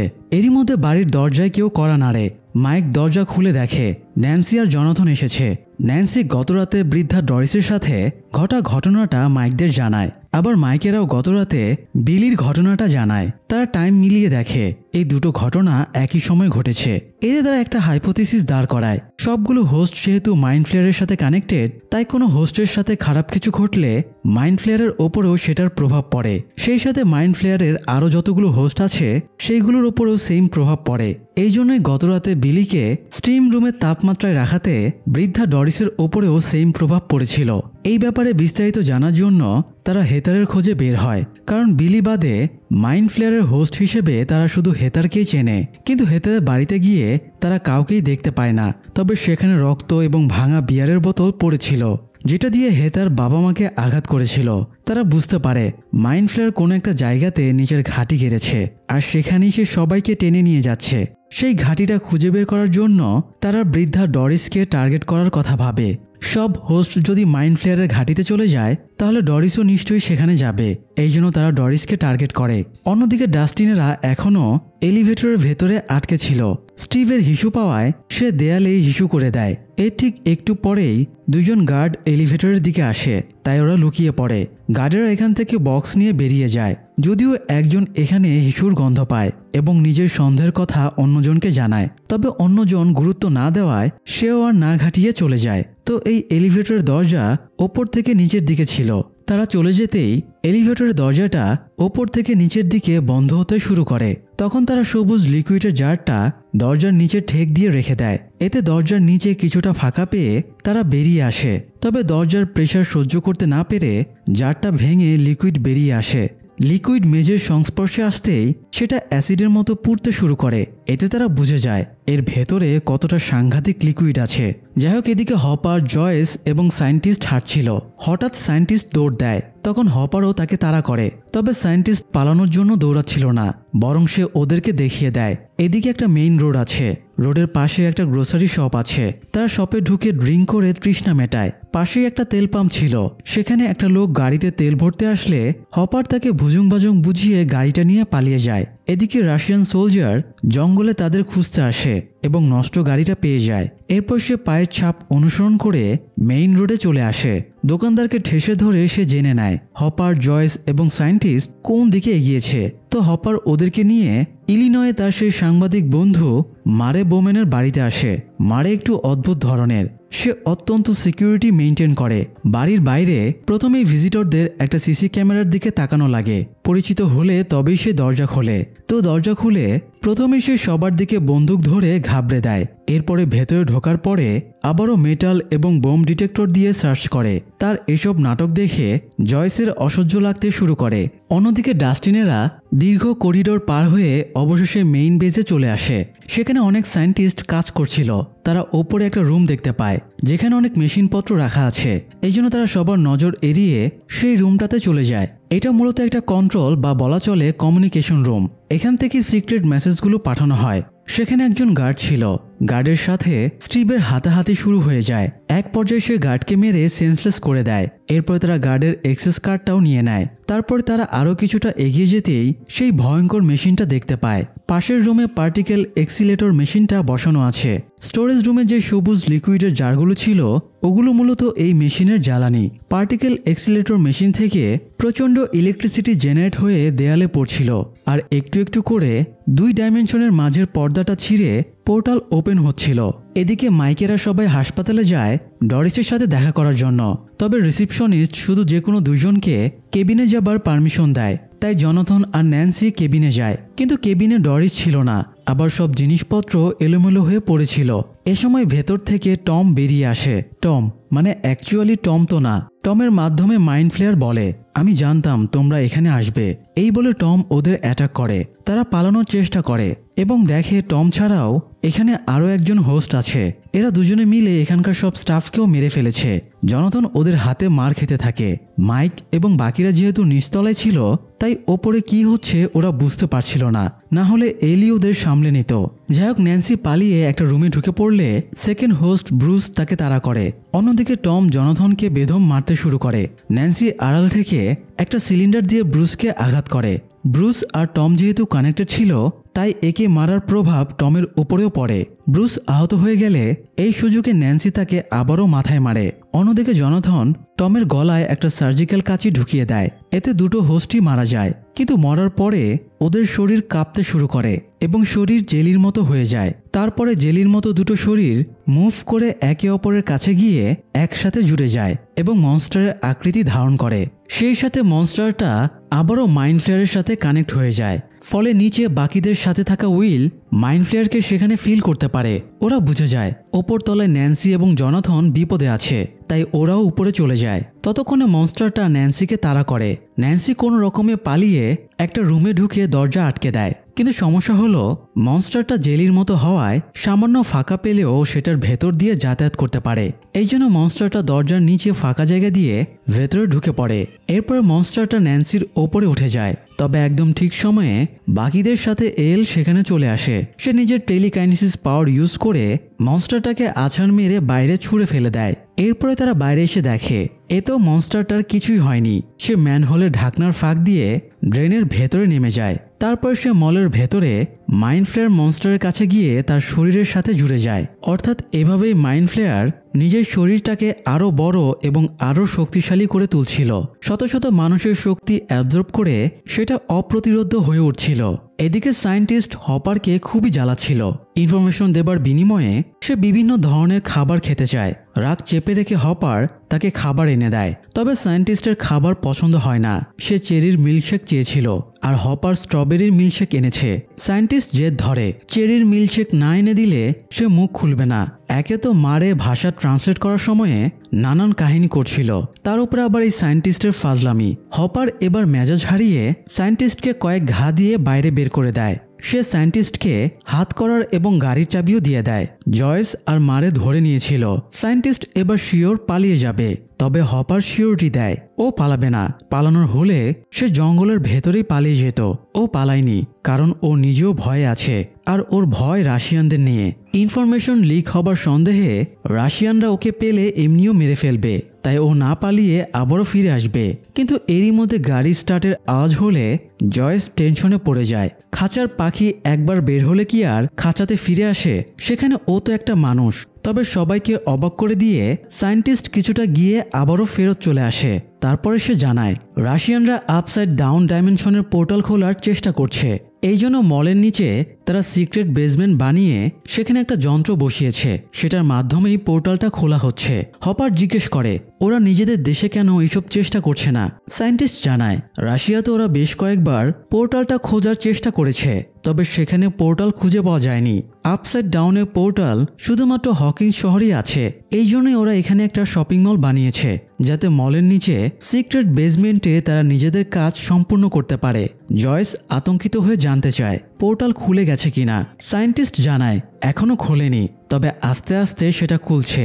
কথাটা শুনে জয়েস খুবই টেনশনে পড়ে যায়, কারণ পোর্টাল খোলা মানে আবারও উইলের ওপরে মাইন্ড ফ্লেয়ারের প্রভাব পড়বে। হপার জিজ্ঞেস করে তারা ল্যাবে ঢুকে কোনোভাবে মেশিনটা বন্ধ করতে পারবে কিনা। সায়েন্টিস্ট প্রশ্ন শুনে হাসতে শুরু করে এবং জানায় ওই ল্যাবে রাশিয়ার সেরা সায়েন্টিস্টরা রয়েছে। এছাড়া সেখানে অতন্দ্র প্রহরীর মতো অত্যন্ত স্কিলফুল সোলজার রয়েছে। ওখানে যাওয়া প্রায় অসম্ভব, আর কোনোভাবে ওখানে গেলেও প্রাণে বেঁচে ফেরা কোনোভাবেই সম্ভব হবে না। তো এই ব্যাপারে আলোচনার জন্য হপার হকিংস ল্যাবের প্রাক্তন হেড সায়েন্টিস্ট ওয়েন্সের সাথে যোগাযোগের চেষ্টা করে।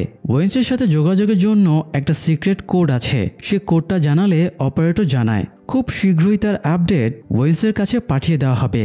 এতে তারা আরও বিরক্ত হয়ে যায়, কারণ অতক্ষণ অপেক্ষা করার মতো সময় তাদের হাতে নেই। তাই তারা আর কারো অপেক্ষা না করে চারজনই হকিংসে যাবার জন্য বেরিয়ে পড়ে।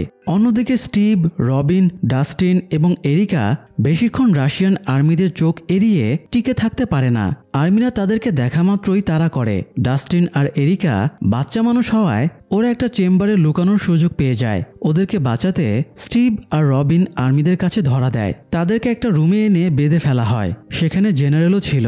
স্টিভকে মেরে টর্চার করে জেনারেল জানতে চায় সে কার ইনফর্মার, এখানকার খোঁজ কিভাবে পেল। স্টিভ বোঝানোর চেষ্টা করে সে সাধারণ আইসক্রিমওয়ালা, তবে জেনারেল তার কথা বিশ্বাস করে না। তাকে এবং রবিনকে মারধর করে আরেকটা রুমে নিয়ে গিয়ে দুজনকে চেয়ারের সাথে টেপ জড়িয়ে বেঁধে রাখে। এই রুমটা হয়তো ল্যাবের সার্জারি রুম বা অপারেশন থিয়েটার হিসেবে ইউজ করা হয়। সেখানে পাশেই একটা টেবিলে ছুরি কাঁচি রাখা ছিল। দুজনে ঠিক করে তারা যেহেতু পাশাপাশি চেয়ারে বাঁধা আছে, তাই দুজনে একটু একটু করে লাফিয়ে টেবিল পর্যন্ত পৌঁছে যাবে।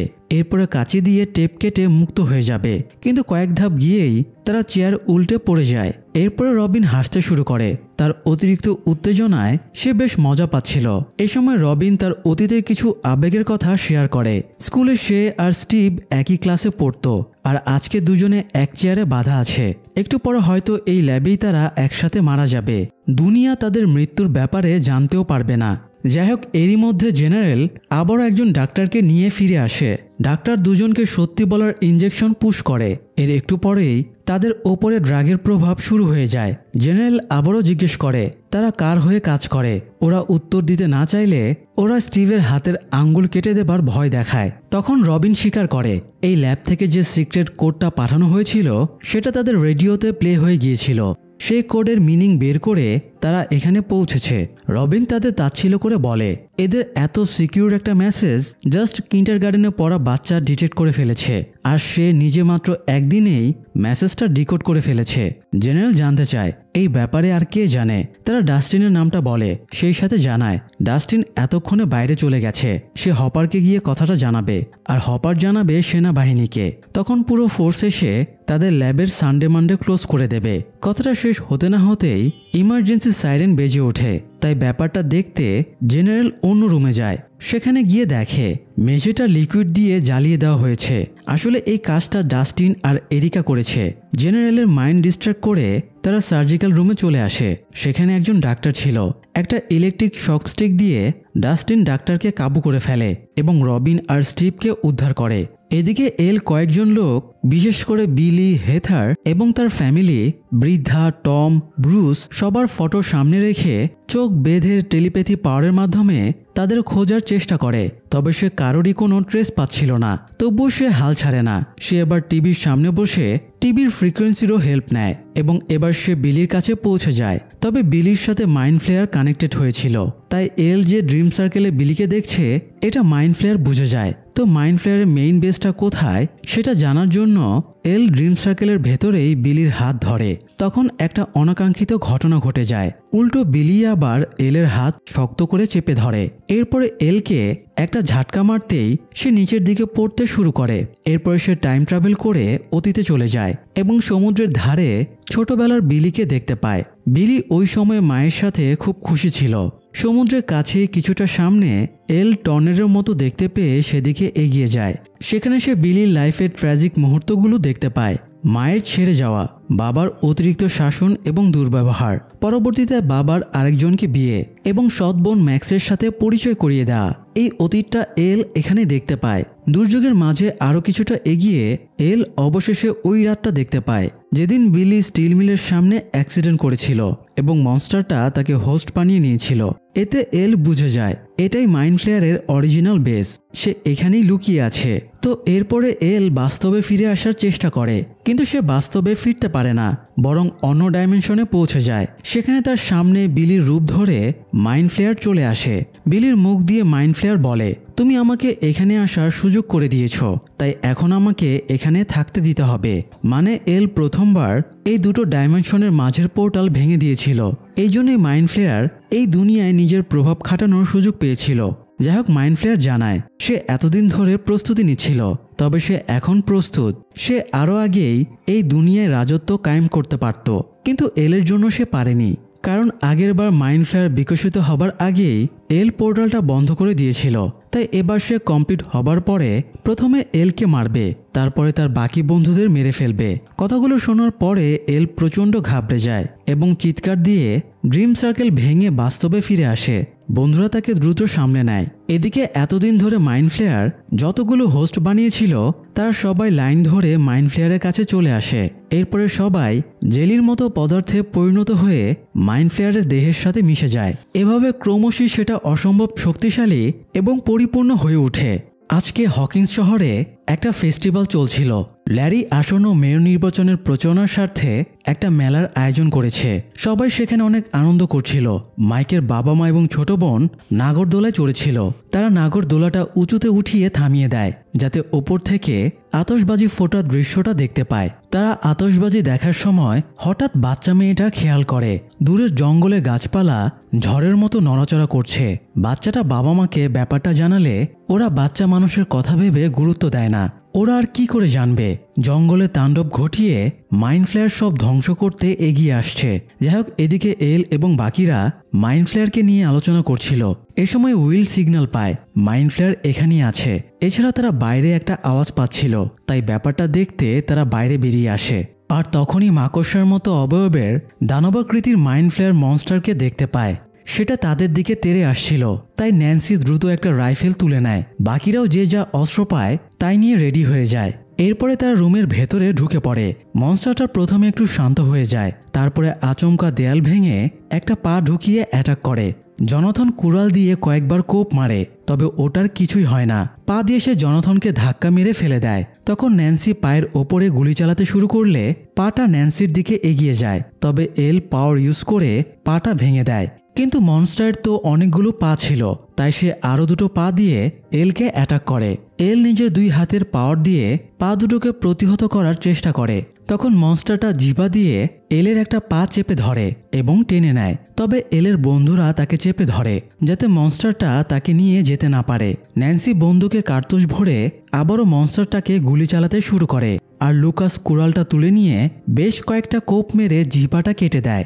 বাকি অংশ শক্তভাবে এলের পায়ে লেগেছিল, তাই মাইক টেনে সেটাকে ছুঁড়ে ফেলে দেয়। এতে এলের পায়ে বেশ খানিকটা জখম হয়ে যায়। মনস্টারটা আবারও তাদের অ্যাটাকের চেষ্টা করলে এল আবারও উঠে দাঁড়ায় এবং সর্বোচ্চ শক্তি দিয়ে মনস্টারটাকে এফোর করে দেয়।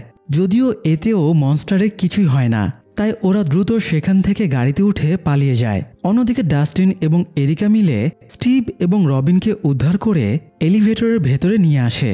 এরপরে তারা সেখান থেকে ওপরে চলে আসে, তবে বের হতে গিয়ে তারা দেখে মেইন গেটে গার্ড আছে। এই জন্য তারা আবারও মলের ভেতরে দৌড় দেয়। তাছাড়া স্টিভ আর রবিনের ড্রাগের প্রভাব তখনও কাটেনি, তাই ওরা উদ্ভট আচরণ করছিল। এই জন্য জাস্টিন সবাইকে নিয়ে সিনেমা হলে ঢোকে যাতে মানুষের মাঝে থেকে তারা কিছুক্ষণ সেফ থাকতে পারে। ডাস্টিন এরিকাকে ওদের ওপরে নজর রাখার দায়িত্ব দিয়ে বাইরে যায় যাতে সে ওয়াকি টকি বা অন্য কোনো মাধ্যমে বন্ধুদের সাথে যোগাযোগ করে হেল্প চাইতে পারে। এদিকে এলকে নিয়ে তারা একটা গ্রোসারি শপে ঢোকে। তার প্রায় ব্লিডিং হচ্ছিল, তাই পাটা কাপড় দিয়ে চেপে ধরা হয়। ম্যাক্স বলে অ্যান্টিসেপটিক লাগানোর আগে ব্লিডিং বন্ধ করা উচিত। সে লুকাস আর উইলকে তোয়ালে খুঁজে আনতে বলে। তোয়ালে খুঁজতে গিয়ে লুকাস একটা আতশবাজির বক্স পেয়ে যায়। সেটা দেখে লুকাস উৎসুক হয়ে বলে এর ভেতরে 150 গ্রেন কালো পাউডার আছে। এরকম 5টা আতশবাজির বক্স এক জায়গায় করলে ডাইনামাইটের সমান বিস্ফোরণ ঘটাতে পারে, তাই মনস্টারের সাথে ফাইটের সময় কাজে লাগবে বলে সে ওগুলো নিয়ে নেয়। সবাই নিজেদের মতো জিনিসপত্র খুঁজছিল। তখন মাইক এলের কাছে এসে বসেছিল। এ সময় ওয়াকি টকিতে ডাস্টিন কানেক্ট হয়ে যায়। ডাস্টিন মাইককে নিজেদের কন্ডিশন জানিয়ে হেল্প চায়, তবে ডাস্টিনের ওয়াকি টকির ব্যাটারি শেষ হয়ে যাওয়ায় সিগন্যালটা কেটে যায়। তাই হতাশ হয়ে ডাস্টিন সিনেমা হলে ফিরে যায় এবং দেখে স্টিভ আর রবিন এক ফাঁকে বেরিয়ে গেছে। অবশ্য তারা দুজনে ওয়াশরুমে বমি করতে গিয়েছিল। বমি করে দুজনে স্কুল লাইফের গল্প শুরু করে দেয়, কারণ রাগের প্রভাব তাদের ওপর থেকে সহজে কাটছিলই না। এদিকে এল একটু স্টেবল হলে তার পায়ে ব্যান্ডেজ করা হয় এবং প্রয়োজনীয় কিছু জিনিসপত্র নিয়ে তারা বেরিয়ে পড়ে। তবে তারা একটা গুরুত্বপূর্ণ জিনিস নোটিস করে না। এলের পা থেকে ব্লিডিং হবার সময়ে রক্তের সাথে মাইন্ড ফ্লেয়ারের একটা অংশ বের হয়। এটা এতক্ষণ এলের পায়ের ভেতরেই আটকে ছিল, সেটা বেরিয়ে যাবার পরেও মুভ করছিল। অর্থাৎ এই মনস্টারের প্রতিটা অংশই বলা চলে অমর হয়ে গেছে। যাই হোক, অন্যদিকে হপার, জয়েস, মারে এবং সায়েন্টিস্ট হকিংসে ফিরে আসে। আসার পথে সায়েন্টিস্ট তাদের জানিয়েছিল ল্যাবের মেশিনটা বন্ধ করতে হলে একসাথে দুজনকে চাবি ইনপুট দিতে হবে। এছাড়াও সে আরও দুই একটা টুকটাক ইনফরমেশন দিয়েছিল। তো হপার হকিংসে এসে মেলাতে যায় এবং জয়েসকে সাথে করে বাচ্চাদের খুঁজতে শুরু করে। ল্যারি ওদেরকে দেখা মাত্রই রাশিয়ান সোলজারদের ফোন করে অ্যালার্ট করে দেয়। হপার আর জয়েস যেহেতু মাইক উইলদের খুঁজতে গিয়েছিল, তাই মারে সায়েন্টিস্টকে নিয়ে অন্যদিকে ঘুরতে চলে যায়। সায়েন্টিস্ট কখনই এরকম মেলাতে যায়নি, তাই সে খুবই এনজয় করছিল। কিন্তু এক পর্যায়ে রাশিয়ান সোলজার এসে তাকে গুলি করে দেয়। গানে সাইলেন্সার লাগানো ছিল বলে কেউ গুলির আওয়াজ শুনতেই পায়নি। তবে মারে দৃশ্যটা দেখতে পেয়ে সে সায়েন্টিস্টের কাছে ছুটে যায় এবং তাকে সাইডে সরিয়ে নিয়ে যায়। এরপর সে ছুটে গিয়ে দূর থেকে হপারকে ইশারা করে বিপদের কথা জানায়। হপার খেয়াল করে চারিদিক থেকে রাশিয়ান সোলজাররা এগিয়ে আসছে, তাই হপার জয়েসকে একদিকে সরিয়ে দিয়ে সে বাচ্চাদের বিনোদন পার্কের ভেতরে ঢুকে পড়ে। একজন সোলজার তাকে পিছু করলে সে সোলজারকে মেরে তার ওয়াকি টকি এবং পিস্তলটা নিয়ে নেয়। ততক্ষণে স্কিলফুল সেই লিডার টাইপের সোলজারটা চলে আসে। হাতাহাতির এক পর্যায়ে হপার তাকে কয়েকটা গুলি করে এবং বাইরে পালিয়ে যায়। তবে এতেও তার কিছু হয় না, কারণ সে বুলেট প্রুফ জ্যাকেট পরেছিল। অবস্থা বেগতিক দেখে হপার জয়েস এবং মারেকে নিয়ে পালিয়ে যায়। তারা সায়েন্টিস্টকে ফেলে যায়, কারণ সে মরে গিয়েছিল। অন্যদিকে সিনেমা শেষ হলে ডাস্টিন সবাইকে নিয়ে বের হবার চেষ্টা করে। সিনেমা শেষে অনেক মানুষ একসাথে বের হচ্ছিল, তাই ভিড়ের মাঝে তারাও বেরিয়ে যাবে ভেবেছিল। কিন্তু গেটে রাশিয়ান গার্ডেরা কড়াভাবে নজর রাখছিল, তাই ওরা বের হতে পারে না। উল্টো গার্ডদের নজরে পড়ে যায়। তারা পালিয়ে একটা জায়গায় লুকিয়ে পড়ে। তবে তারা কোথায় আছে গার্ডেরা জেনে যায়। এই জন্য গার্ডেরা তাদের দিকে এগিয়ে যেতে থাকে। ঠিক এই সময়ে সেখানে এল এবং বাকিরা চলে আসে। সেখানে প্রদর্শনীর একটা গাড়ি রাখা ছিল। এল নিজের পাওয়ার দিয়ে গাড়িটা তুলে গার্ডদের ওপরে ছুঁড়ে মারে। এতে গার্ডেরা মরে যাওয়ায় ডাস্টিনেরা বেঁচে যায়। ডাস্টিনেরা বাকিদেরকে রাশিয়ান ল্যাবের ব্যাপারে জানিয়ে দেয়। তারা এই ব্যাপারে কথা বলছিল। হঠাৎ এলের শরীরটা খারাপ লাগতে শুরু করে। তার পায়ের ক্ষতস্থানেও প্রচণ্ড যন্ত্রণা শুরু হয় এবং সে শুয়ে পড়ে। বাকিরা পায়ের ব্যান্ডেজ সরিয়ে দেখে ক্ষতস্থানের ভেতরে, মানে পায়ের চামড়ার নিচে কিছু একটা নড়াচড়া করছে। অর্থাৎ মাইন্ড ফ্লেয়ারের আরও কিছুটা অংশ এখনও এলের পায়ের ভেতরে ঢুকে আছে। এলকে এভাবে যন্ত্রণা ছটফট করতে তারা কখনোই দেখেনি। জনাথন ছুটে গিয়ে একটা ছুরি ম্যানেজ করে। এরপরে সেটা আগুনে গরম করে নিয়ে আসে, যাতে এলের পায়ের ক্ষতর জায়গাটা কেটে ওটা বের করে ফেলা যায়। জনাথন জায়গাটা কেটে হাত ঢুকিয়ে দেয়, তবুও সে ওটাকে ধরতে পারে না। তখন এল নিজের পাওয়ার ইউজ করে এবং প্রচণ্ড কষ্ট সহ্য করে সেটাকে ভেতর থেকে বের করে আনে। বের হতেই সেটা ছুটে পালাতে শুরু করে। তবে এ সময় সেখানে হপার, জয়েস এবং মারে চলে আসে। হপার পা দিয়ে ওটাকে চ্যাপ্টা করে দেয়। তো হপার, জয়েস, মারে, স্টিভ, রবিন, ডাস্টিন, এরিকা এরা কেউ তো মনস্টারটাকে দেখেনি, তাই বাকিরা ওদেরকে মনস্টারের বিবরণ দেয়। তারা ধারণা করে মাইন্ড ফ্লেয়ার এই মনস্টারটাকে বানিয়েছে যাতে মনস্টারটা এলকে মেরে ফেলে দুনিয়ার দখল নিয়ে নিতে পারে। তবে তারা বেশি আশঙ্কা করছিল সেটা হলো মনস্টারকে পুরোপুরি মেরে ফেলা যাচ্ছিল না। তাই ওরা লাস্ট যে ধারণাটা করে, হয়তো পোর্টালটা বন্ধ করলে তবেই মনস্টারটাকে দমানো যাবে। এরই মধ্যে মারে ল্যাবের ব্লুপ্রিন্ট ম্যানেজ করে ফেলে। সে যেহেতু সায়েন্টিস্টের সাথে অনেক কথাবার্তা বলেছিল, তাই সায়েন্টিস্ট তাকে ল্যাবের ব্যাপারে সবকিছুই জানিয়েছে। তো সায়েন্টিস্ট তাকে দ্য হাব নামের একটা রুমের কথা বলেছিল, সেটা ভোল্ট রুমের পাশেই। ব্লুপ্রিন্ট দেখিয়ে মারে বলে দ্য হাবের রুমটা হয়তো ভোল্ট রুমের 50 ফিটের ভেতরেই হবে। মারের কথা শুনে এরিকা তাকে ডিফেন্ড করে বলে, এই মুরাদ টাকলার কথা শুনলে আপনারা শিওর মারা পড়বেন। ও আন্দাজে ঢিল মারছে। আমি ওখানে প্রায় 24 ঘন্টা আটকে ছিলাম, তাই আমি জানি কোথায় কি আছে। একটা 10-12 বছরের বাচ্চা মেয়ে তাকে পচাচ্ছে, এই জন্য মারে ভ্যাবাচাকা খেয়ে যায়। এ সময় ডাস্টিনও এগিয়ে এসে বলে এরিকা যা বলছে সেটাই ঠিক। সে ব্লুপ্রিন্ট ধরে দেখিয়ে দেয় ল্যাবের কোথায় কি আছে, এক জায়গা থেকে আরেক জায়গায় যেতে কোন পথ ইউজ করলে বেশি সুবিধা হবে সবই বুঝিয়ে দেয়। তো আপাতত হপার বাচ্চাদের ওখানে নিয়ে যেতে চাইছিল না, কারণ ওখানে গেলে কেউ বেঁচে ফিরতে পারবে কিনা তার কোনো গ্যারান্টি নেই। তবে ডাস্টিন জানায় ওখানে না গিয়েও তারা কমিউনিকেশন চালাতে পারবে। ল্যাবের রেডিও সিস্টেমের সাথে ডাস্টিনের সেরিব্রো যন্ত্রটার সিগন্যাল এর আগেও কানেক্টেড হয়ে গিয়েছিল, তাই ওরা পাহাড়ে যেখানে অ্যান্টেনা লাগিয়েছিল সেখান থেকে ইজিলি ল্যাবের ভেতরে হপারদের সাথে যোগাযোগ করতে পারবে। তো হপার, জয়েস এবং মারে অস্ত্রপাতি নিয়ে রেডি হয়ে যায়। হপার এলের কাছে এবং জয়েস উইলের কাছে বিদায় নিয়ে নেয়। তারপরে হপার, জয়েস এবং মারে এলিভেটরে যায়, যেটার মাধ্যমে আগেরবার ডাস্টিনেরা ল্যাব পর্যন্ত চলে গিয়েছিল। অন্যদিকে স্টিভ, রবিন, ডাস্টিন এবং এরিকা গাড়ি নিয়ে পাহাড়ের উদ্দেশ্যে রওনা দেয়। মাইক, উইল, জনাথন, ন্যান্সি, এল এবং ম্যাক্স এই 6 জন একসাথে থাকে। হপার তাদেরকে সেফ জায়গায় চলে যাবার পরামর্শ দিয়ে গেছে, এই জন্য তারা আরেকটা গাড়িতে ওঠে, কিন্তু গাড়িটা স্টার্ট নিচ্ছিল না। জনাথন গাড়িটা ঠিক করতে ইঞ্জিনের ডিকি খোলে, কিন্তু তখনই সেখানে গাড়ি নিয়ে বিলি চলে আসে। বিলকে দেখে ওরা ভয়ে আবারও মলের ভেতরে ঢুকে পড়ে। এদিকে হপার, জয়েস এবং মারে ল্যাবে পৌঁছে এলিভেটর দরজা খুলতেই দেখে কয়েকজন রাশিয়ান গার্ড দাঁড়িয়ে আছে। মারে ওদের কনভিন্স করার চেষ্টা করে, তবে ওরা এতে আরও বেশি সন্দেহ করে, এই জন্য হপার ওদেরকে গুলি করে মেরে ফেলে। এরপর রাশিয়ান গার্ডদের ইউনিফর্ম ওরা 3 জনে পরে নেয়। ভেতরে ঢোকার সময়ে তারা আরেকটা চেকপোস্টে আটকা পড়ে, তবে তাদের গায়ে যেহেতু ইউনিফর্ম ছিল, আবার মারেও রাশিয়ান ভাষায় কথা বলতে পারত, তাই সে গার্ডকে ম্যানেজ করে নেয় এবং ভেতরে ঢোকার অ্যাক্সেস পেয়ে যায়। এরপর তারা ভোল্টে পৌঁছে যায়। ততক্ষণে ডাস্টিনেরাও পাহাড়ে অ্যান্টেনার কাছে পৌঁছে গিয়েছিল। তারা হপারদের সাথে সিগন্যাল কানেক্ট করে ফেলে। ডাস্টিন ওয়াকিটকিতে মারেকে ভেন্টিলেটর চেম্বারের ভেতরে নেমে যেতে বলে। অন্যদিকে বিলি যেহেতু বাইরে দাঁড়িয়ে আছে, তাই মলের ভেতরেও মাইকেরা নিরাপদ না, তাদের পালানোর জন্য আরেকটা গাড়ি দরকার। মলের ভেতরের প্রদর্শনীর একটা গাড়ি ছিল। এল ডাস্টিনদের বাঁচাতে সেই গাড়িটা উল্টে রাশিয়ান গার্ডদের মেরে ফেলেছিল। তাদের ওই গাড়িটার কথা খেয়াল হয়। গাড়িটা তখনও উল্টে ছিল, তাই এল নিজের টেলিকাইনেসিস পাওয়ার ইউজ করে গাড়িটা সোজা করার চেষ্টা করে, কিন্তু আশ্চর্যজনকভাবে তার পাওয়ার কাজ করছিল না। এই প্রথমবার তার সাথে এরকম কিছু ঘটল। এল কাজটা করতে না পারায় বাকিরা একসাথে চেষ্টা করে গাড়িটা সোজা করে ফেলে, তবে এলের নিজের পাওয়ার কাজ না করায় সে অস্থির হয়ে যায়। সে একটা কোকাকোলার ক্যান বের করে সেটা সামনে রাখে এবং সেটাকে দুমড়ানোর চেষ্টা করে। হকিংস ল্যাবে তার টেলিকাইনেসিস পাওয়ারের ট্রেনিংয়ে শুরু হয়েছিল কোকাকোলা ক্যানের মাধ্যমে, কিন্তু এবার এই সামান্য ক্যানটাকেও সে একটুও মুভ করাতে পারে না। এরই মধ্যে উইল মনস্টারকে ফিল করে এবং ওপরের দিকে তাকায়। সে বুঝতে পারে মনস্টারটা চলে এসেছে। কয়েক মুহূর্তের ভেতরেই মলের ছাদ ভেঙে মনস্টারটা নিচে নেমে যায়, তাই সবাই গাড়ির আড়ালে লুকিয়ে পড়ে। পাহাড়ের ওপর থেকে ডাস্টিনেরা দেখতে পায় মলের লাইটগুলো ব্লিঙ্ক করছে।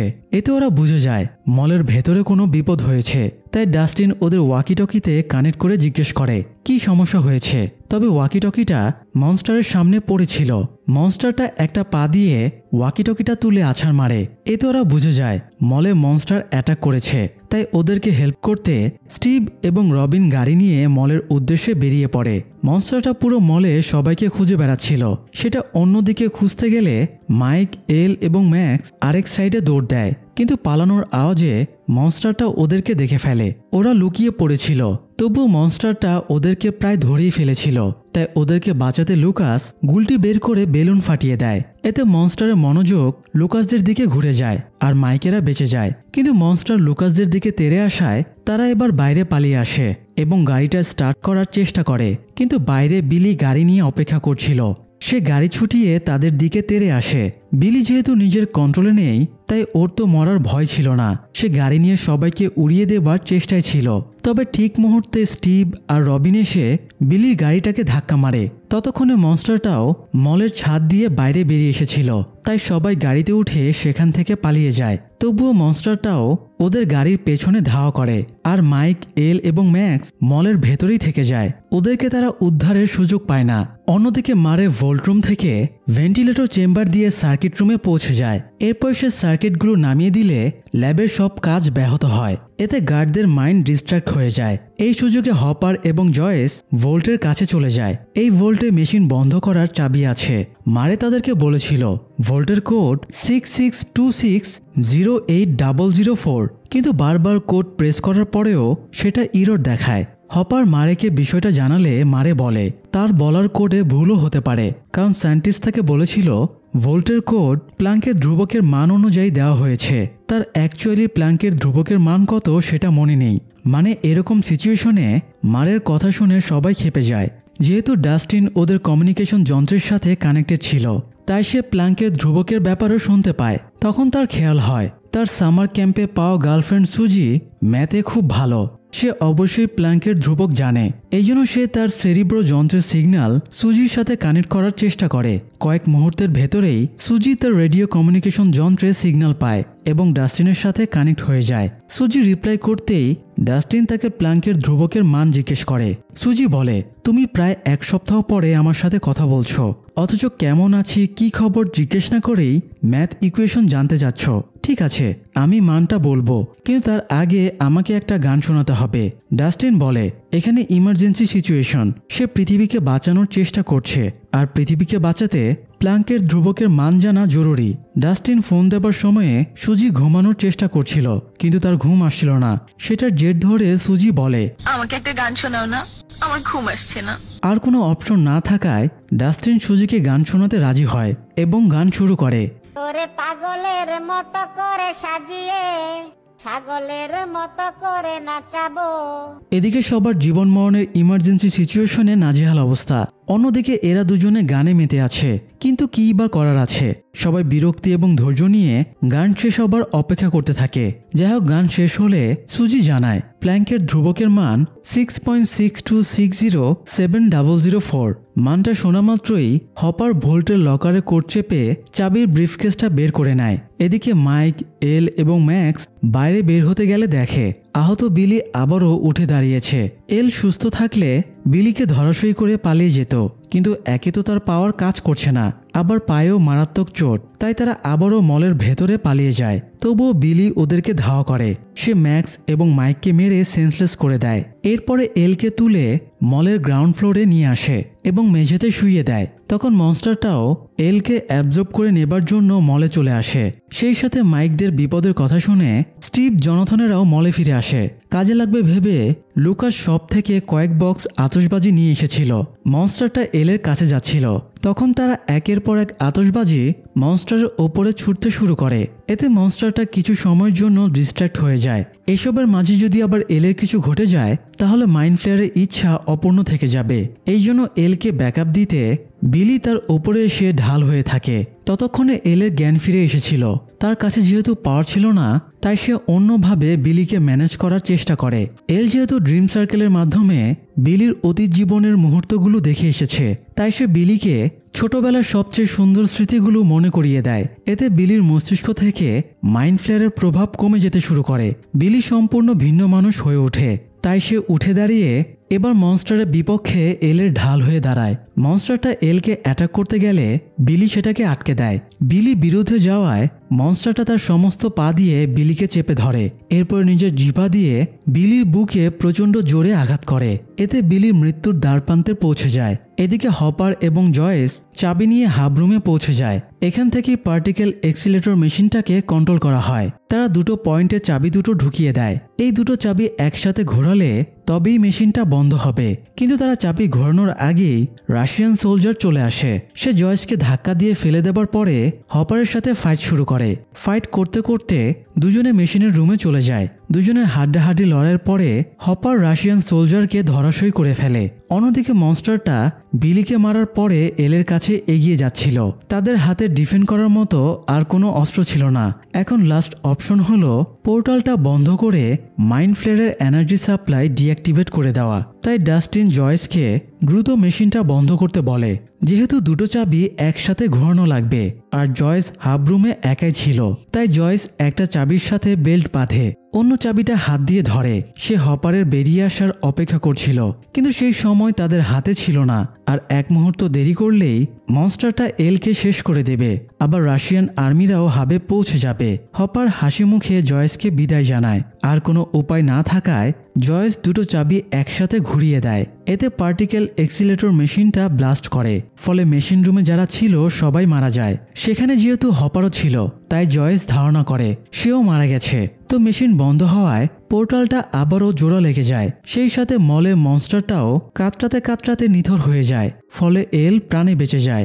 বিলির মৃত্যুতে ম্যাক্স খুবই কষ্ট পায়। সারা জীবন ম্যাক্স আর বিলির সম্পর্ক খারাপ ছিল, তবে জীবনের শেষ মুহূর্তে ম্যাক্স ভাইয়ের জন্য মমতা অনুভব করে। বিলি ম্যাক্সকে একটা সরি বলেই মরে যায়। কিছুক্ষণের ভেতরে ডাক্তার ওয়েন্স কয়েকটা হেলিকপ্টার এবং আর্মি নিয়ে রাশিয়ান ল্যাবে চলে আসে। এই হকিন্স শহরে বসে রাশিয়ানরা এত বড় অঘটন ঘটাচ্ছিল সেটা দেখে ওয়েন্স বিস্মিত এবং বাকরুদ্ধ হয়ে যায়। এদিকে জয়েস বেরিয়ে এসে উইলকে খুঁজতে শুরু করে। মা ছেলে একে অপরকে জীবিত দেখে দুজনেই দুজনকে জড়িয়ে ধরে। এই সময় জয়েস নোটিস করে এল হপারকে খুঁজছে। এল জয়েসের চোখের চাহনিতেই বুঝে যায় হপার আর তাদের মাঝে নেই। এই কঠিন সত্যিটা এলের জন্য মেনে নেওয়া খুবই কষ্টকর ছিল। যাই হোক, এর পরে 3 মাস কেটে যায়। স্টারকোট মলটা এখন পুরোপুরি বন্ধ হয়ে গেছে। মিডিয়ার কাছে আসল সত্যিটা গোপন করে অন্য কোনো ইলিগ্যাল এক্সপেরিমেন্ট হয়েছে বলে পোর্টাল এবং মনস্টারের ব্যাপারটা ধামাচাপা দেওয়া হয়। এসবের জন্য মেয়র ল্যারিকে দায়ী করে তাকে গ্রেপ্তার করা হয়। স্টারকোট মল বন্ধ হওয়ায় ছোট ব্যবসায়ীদের দোকানগুলো আবারও প্রাণ ফিরে পায়। এদিকে জয়েস সিদ্ধান্ত নেয় সে আর এই শহরে থাকবে না, তাই সে জনাথন এবং উইলকে রেডি হয়ে নিতে বলে। তবে জয়েস সাথে করে এলকেও নিয়ে যাবার সিদ্ধান্ত নেয়। জনাথন ন্যান্সির কাছ থেকে বিদায় নেয়, আর এল মাইকের কাছ থেকে বিদায় নেয়। উইলও প্রিয় বন্ধুদের কাছে বিদায় নেয়। জয়েস এদেরকে আলাদা করতে চাইছিল না, কিন্তু নিজের ফ্যামিলির ভালোর কথা ভেবে সে বাধ্য হয়ে এই সিদ্ধান্ত নেয়। জিনিসপত্র প্যাক করার সময়ে জয়েস একটা চিঠি পায়। এটা হপার এলের জন্য লিখেছিল। জয়েস এলকে চিঠিটা পড়ার জন্য দেয়। চিঠি পড়ে এল বুঝতে পারে তার প্রতি হপারের কতটা স্নেহ, ভালোবাসা, কেয়ার, দুশ্চিন্তা ছিল। বাবা হিসেবে হপার কতটা অসাধারণ সেটা চিঠি না পড়লে এল জানতেই পারত না। এই জন্য চিঠি পড়ে সে আবেগাপ্লুত হয়ে পড়ে। তারপর সবাইকে বিদায় জানিয়ে তারা অন্য শহরের উদ্দেশ্যে যাত্রা শুরু করে। এদিকে শুধু রাশিয়ার একটা আর্মি বেজে জেলখানা ছিল। 2 জন সোলজারকে কোনো একটা কয়েদিকে ধরে আনতে বলা হয়। তারা প্রতিদিনই মরার জন্য একজন করে কয়েদিকে নিয়ে যায়। একজন সোলজার একটা সেল খুলতে গেলে অন্য সোলজার তাকে নিষেধ করে বলে আমেরিকান কয়েদিকে নিয়ে যাবার দরকার নেই। এই বলে তারা এই সেল বাদ দিয়ে পাশের সেলের কয়েদিকে ধরে নিয়ে যায় এবং চারিদিকে ঘেরে একটা জায়গায় ফেলে দেয়। তারপরে তারা একটা খাঁচা খুলে দিতেই সেই খাঁচার ভেতর থেকে আপসাইড ডাউন ডাইমেনশনের ভয়ঙ্কর মনস্টার ডেমোগর্গন বেরিয়ে আসে। কিন্তু আপসাইড ডাউনের পোর্টাল বন্ধ হয়ে যাবার পরে এই মনস্টারের অস্তিত্ব এই দুনিয়াতে থাকার কথা না। তবু এই মনস্টারটা রাশিয়ান আর্মি বেজে কিভাবে এলো, তারা কি ষড়যন্ত্রের জাল বিছাচ্ছে, আর তাদের সেলে বন্দি আমেরিকানটাই বা কে? তাছাড়া মাইন্ড ফ্লেয়ার সহ পুরো আপসাইড ডাউন জগৎটা কে নিয়ন্ত্রণ করছে? আর এলো তো নিজের পাওয়ার হারিয়ে ফেলেছে, সে কি আবারও নিজের পাওয়ার ফিরে পাবে? কিন্তু কিভাবে?